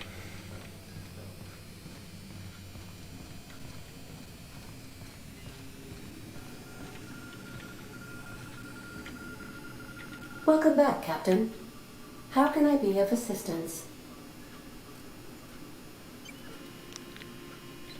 Okay, if I click on that, it's going to... Well, I'm not going to say it's going to start the DLC. It's just going to...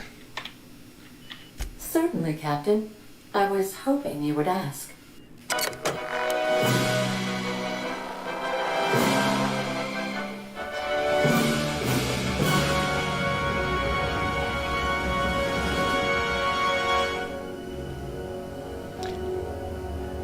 Oh, la la la la la. I need to talk through this on the off chance that it gets copyright claimed. Hope you guys don't mind.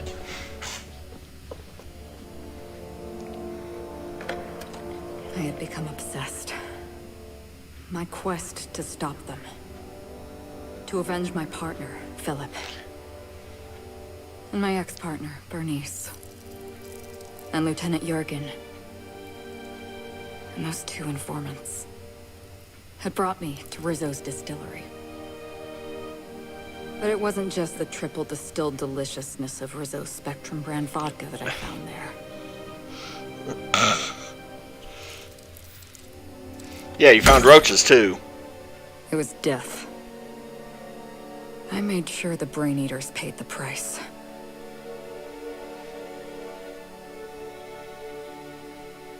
But at what cost to me?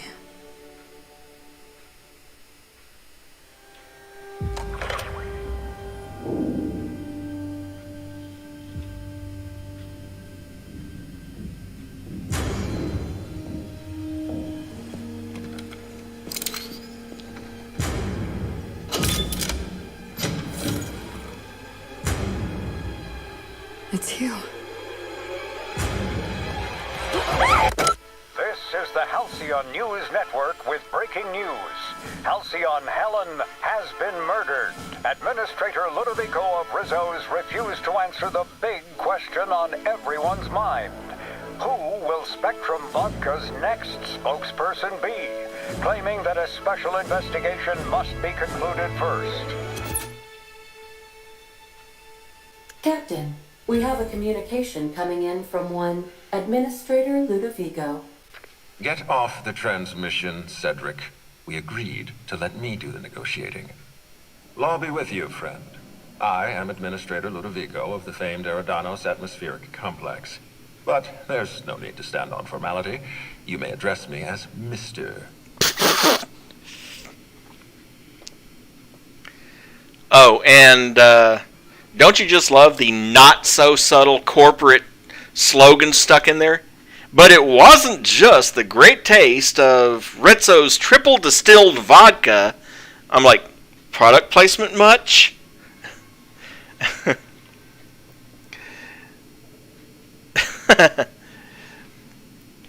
I love it. I love answer number 3, but I'm not sure how he'll take that. How about I just call you Lou?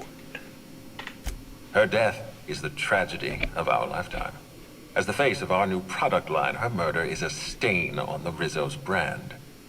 She was scheduled to unveil our newest product, Spectrum Brown, before this tragic event. But we cannot move forward with our unveiling until we apprehend the killer. And your first thought was to come to me? All right, Ludovico, that's enough.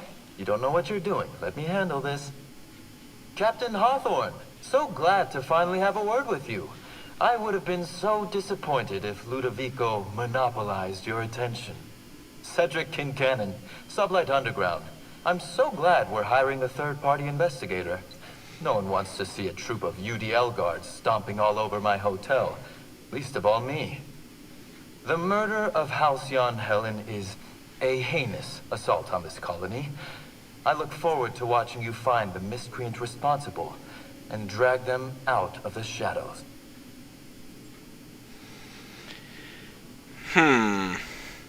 I was shaken by the news myself. I think I'll go with that answer. You're a compassionate person, Captain. And you're right. Halcyon Helen was a talented woman. She had a gift for transforming her art into wealth. You would not believe the money she made us on Dissident Busters. For law's sake, Cedric, could you show a little discretion and not bring up your contraband operations in front of an outsider? Ludovico, you wound me. I'm establishing rapport with our new contractor. Let's not give him the impression that you can't be trusted. Do you really want to do this right now, Cedric? You want to antagonize me while I'm negotiating a contract. Because I promise you, I'll win. Gentlemen, please, as far as I'm concerned, you're both idiots. Yeah, no, let's just get back to the point. Yes, exactly. Thank you. Honest to law, how hard is it to hire a freelancer? Apologies, Mr. Ludovico. That was inappropriate of me. Captain, I'm Constable Maria Keene. Hiring a third-party investigator was my idea. I've been studying your dossier. You are an extraordinary scientist. If your talents extend to forensics, then you may be exactly what we need. As far as I'm concerned, you're the ideal inspector for this case.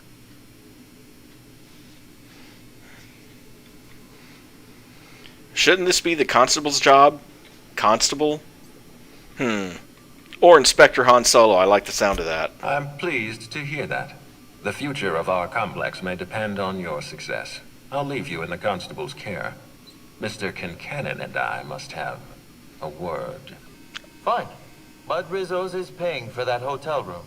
I can't tell you how grateful I am for your help. And even though they may not show their gratitude, I know Administrator Ludovico and Mr. Kincannon appreciate your involvement. Mr. Kincannon could lose his spaceport if board authorities took over the investigation. And if Rizzo's is forced to cancel its unveiling, we might never recover. Those two seem to have some issues. Or you seem... I think I'll just go with that, with response number one. Helen must have been pretty popular. Helen was more than popular. She gave something to this colony that no product line could ever provide. Real happiness. No one has ever been as well known or as well loved. Outside of our courageous business leaders. You sound a bit worn out. Me? Worn out? Perish the notion. My days are filled with catering to the oh-so-reasonable requests of Mr. Ludovico and Mr. Kincannon. What's not to like? The oh-so-reasonable requests of Mr. Ludovico and Mr. Kincannon, anyway? What's not to like? Them. They're not very likable. Your words, not mine. Please don't take my lack of disagreement as anything other than fatigue. I am a content, productive, and happy member of our society. Those two seem to have some issues. The administrator oversees Rizzo's operations. Cedric runs the hotel and the spaceport. They're always at each other's throats. My life would be so much easier if they'd simply learned to work together. Relax, there's nothing I can't handle. From everything I've heard, you're a competent freelancer. And at the risk of sounding impertinent, we desperately need the help of someone competent. Thank you for your time, Captain. Whenever you're ready, I've authorized the Unreliable to land at the Grand Colonial. Alright, I've got everything I need. Transmission terminated. Captain, We are now cleared to land at the Eridanos atmospheric complex. New achievement, The Mysteries Afoot, for starting the DLC. I don't know why they're trusting... What can you tell me about Eridanos? Eridanos is a hydrogen-helium gas giant, distinguished by a well-defined ring system. The Eridanos atmospheric complex is a system of land masses propelled through a thin layer of the upper atmosphere, where humans are potentially capable of surviving. Potentially. I don't know why they're trusting me to catch Halcyon Helen's killer. There are several reasons why someone would hire your services. In descending order of likelihood, they are as follows: desperation, confusion, mistaken identity, inebriation, and genuine faith in your abilities. So the genuine faith in my abilities is the least likely reason they're contacting me. Thanks, Ada.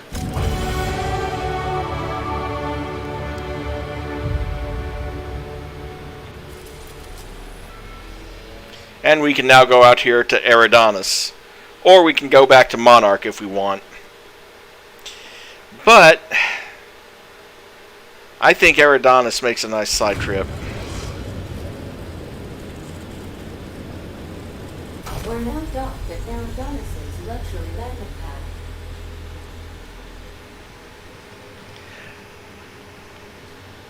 Please avoid damaging yourself or others while you're out. Well, they ought to be happy since every single damn one of us is wearing Rizzo's armor. Let's see, which skill do I want the most? Before I go out, let me double check what... Okay, Ellie is a bonus to medical. Felix is a bonus to persuade. Yeah, I might take him. Nyoka, bonus to lie. Parvati, bonus to engineering. Definitely should take engineering. Or should take Parvati. Maybe. Increase your hack skill while he's in the party. And Sam increases intimidate. So, who should I take?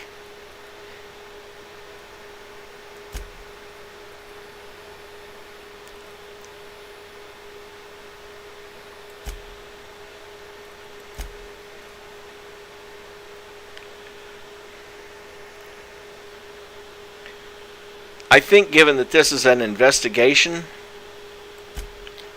and I think the hotel probably would not look kindly on someone toting around a grenade launcher, that I should probably take Parvati and Max.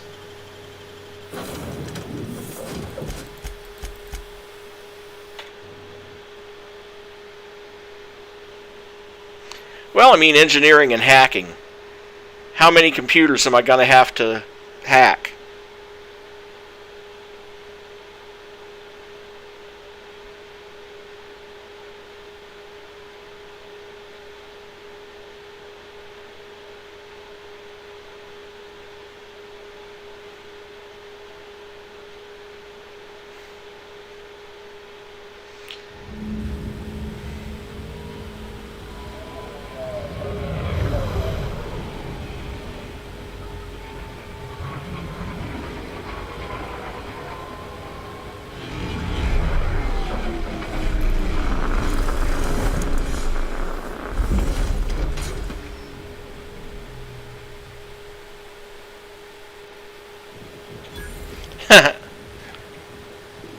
What, you mean the vodka? Everything bad about Byzantium all in one place, with even less class somehow.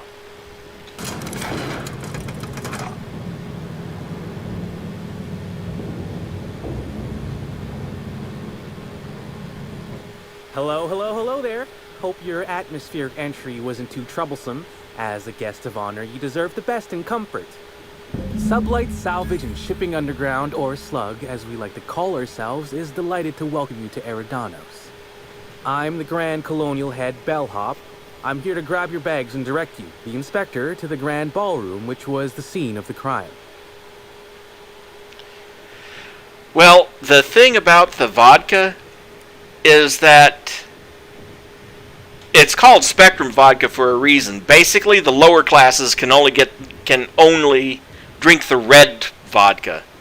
Then it's got, I would assume red, orange, yellow, green, blue, indigo, and violet, with violet being reserved for the highest ranks. Not sure about brown, though. Can you fill me in on the details of the murder? I can try. I was the one who found Helen's body in the grand ballroom. Corpse wasn't in the best shape. Aside from that, I don't know a whole lot. Helen was supposed to host the unveiling for Rizzo's newest product, Spectrum Brown. Until you catch the killer, the unveiling's been indefinitely postponed. Helen's death has been a shock for many. A lot of people are inconsolable. Hell, even Black Hole Birdie, Helen's beau, has wandered off. Some folks think he had something to do with the murder, but I don't believe it. I still don't understand why anyone would have it in for Ms. Helen.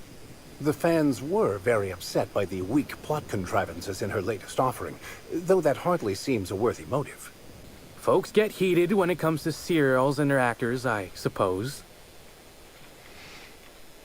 Was she a divisive figure? Not particularly. But I think some folks were jealous of her success, or otherwise viewed her as a threat. Reckon how she came about her fame didn't help. I take it she made some bad choices. Actually, Helen didn't do anything like that. She was just so stellar in her roles, and the public liked her so much that she got a following all on her own.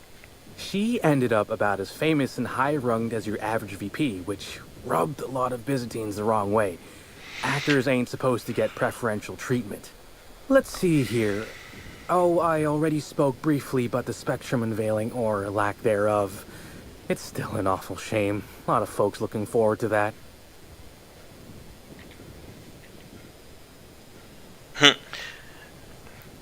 I wouldn't mind answering number 3, but I'm not going to. Hope they keep it canceled, one less BS corporate parade. But they're saying Rizzo's could go under if they don't unveil it. I do. Rizzo's happened to rent out the Grand Colonial Ballroom from Slug for the unveiling. A nice mutually beneficial event. But the murder's gone and ruined that. Along with 9 out of 10 of my favorite cereals. Anyway, I think I've held you up long enough. Once you're ready, head down to the lobby. The ballroom is just behind the elevators. Meanwhile, I'll grab your bags. Bags? What bags? You're making fun, right? Your luggage, belongings, kit, wherever you keep what you ain't wearing. I keep it on the ship. You're still giving me a pretty blank look. Suppose it's none of my business, but do you just wear the same set of clothes all the time? Leaning on the fourth wall.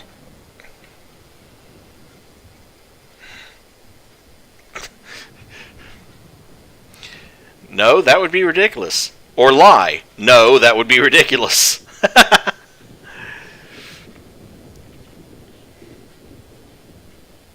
Of course. See, you say that, but I still ain't seen no bags. Know what? Never mind, it's not my business. Anyhow, I'll look for you in the grand ballroom later. Hope you can unravel this mystery, Inspector.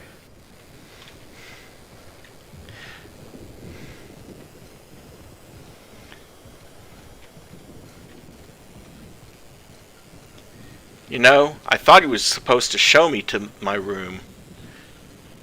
Instead, he just wanders off. I could have sworn you just said we aren't allowed to depart. Apologies, sir, but the atmospheric complex is on complete lockdown.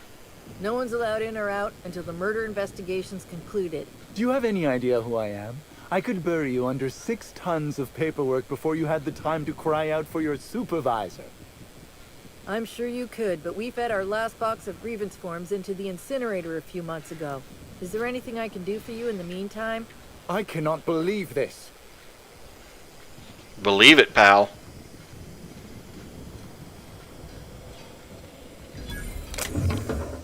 $475 for discovering the workbench. Everyone's facing the other way. Not a whole lot of stuff there.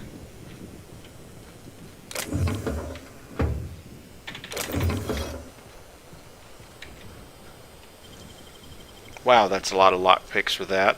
Better be something good in it. Ammo. At least it was worth 665 XP.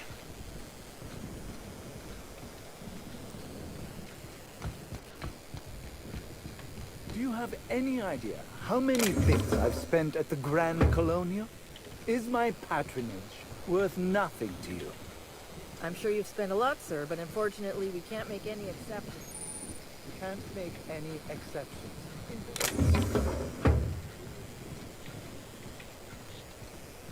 Shame we're not in Byzantium.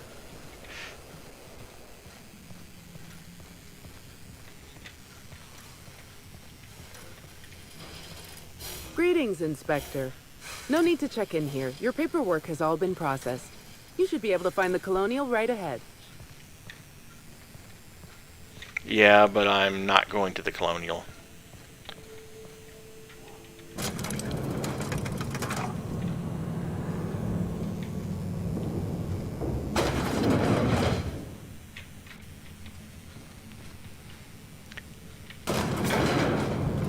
I'm going to see if I can find my room first.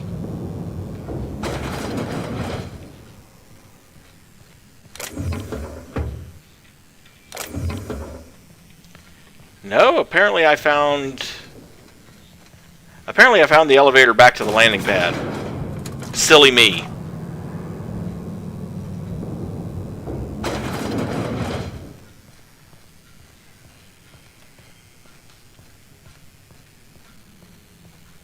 Oh my stars.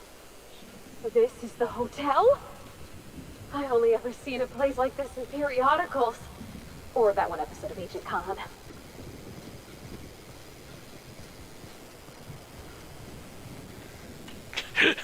The Grand Colon, huh? Okay. I'm going to spend my skill points.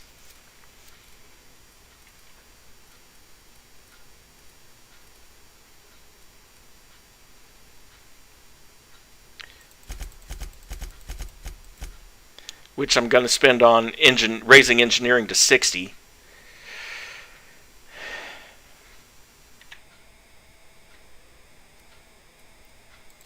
Or revert that and increase persuade to a base of 50. Increase intimidate to 50.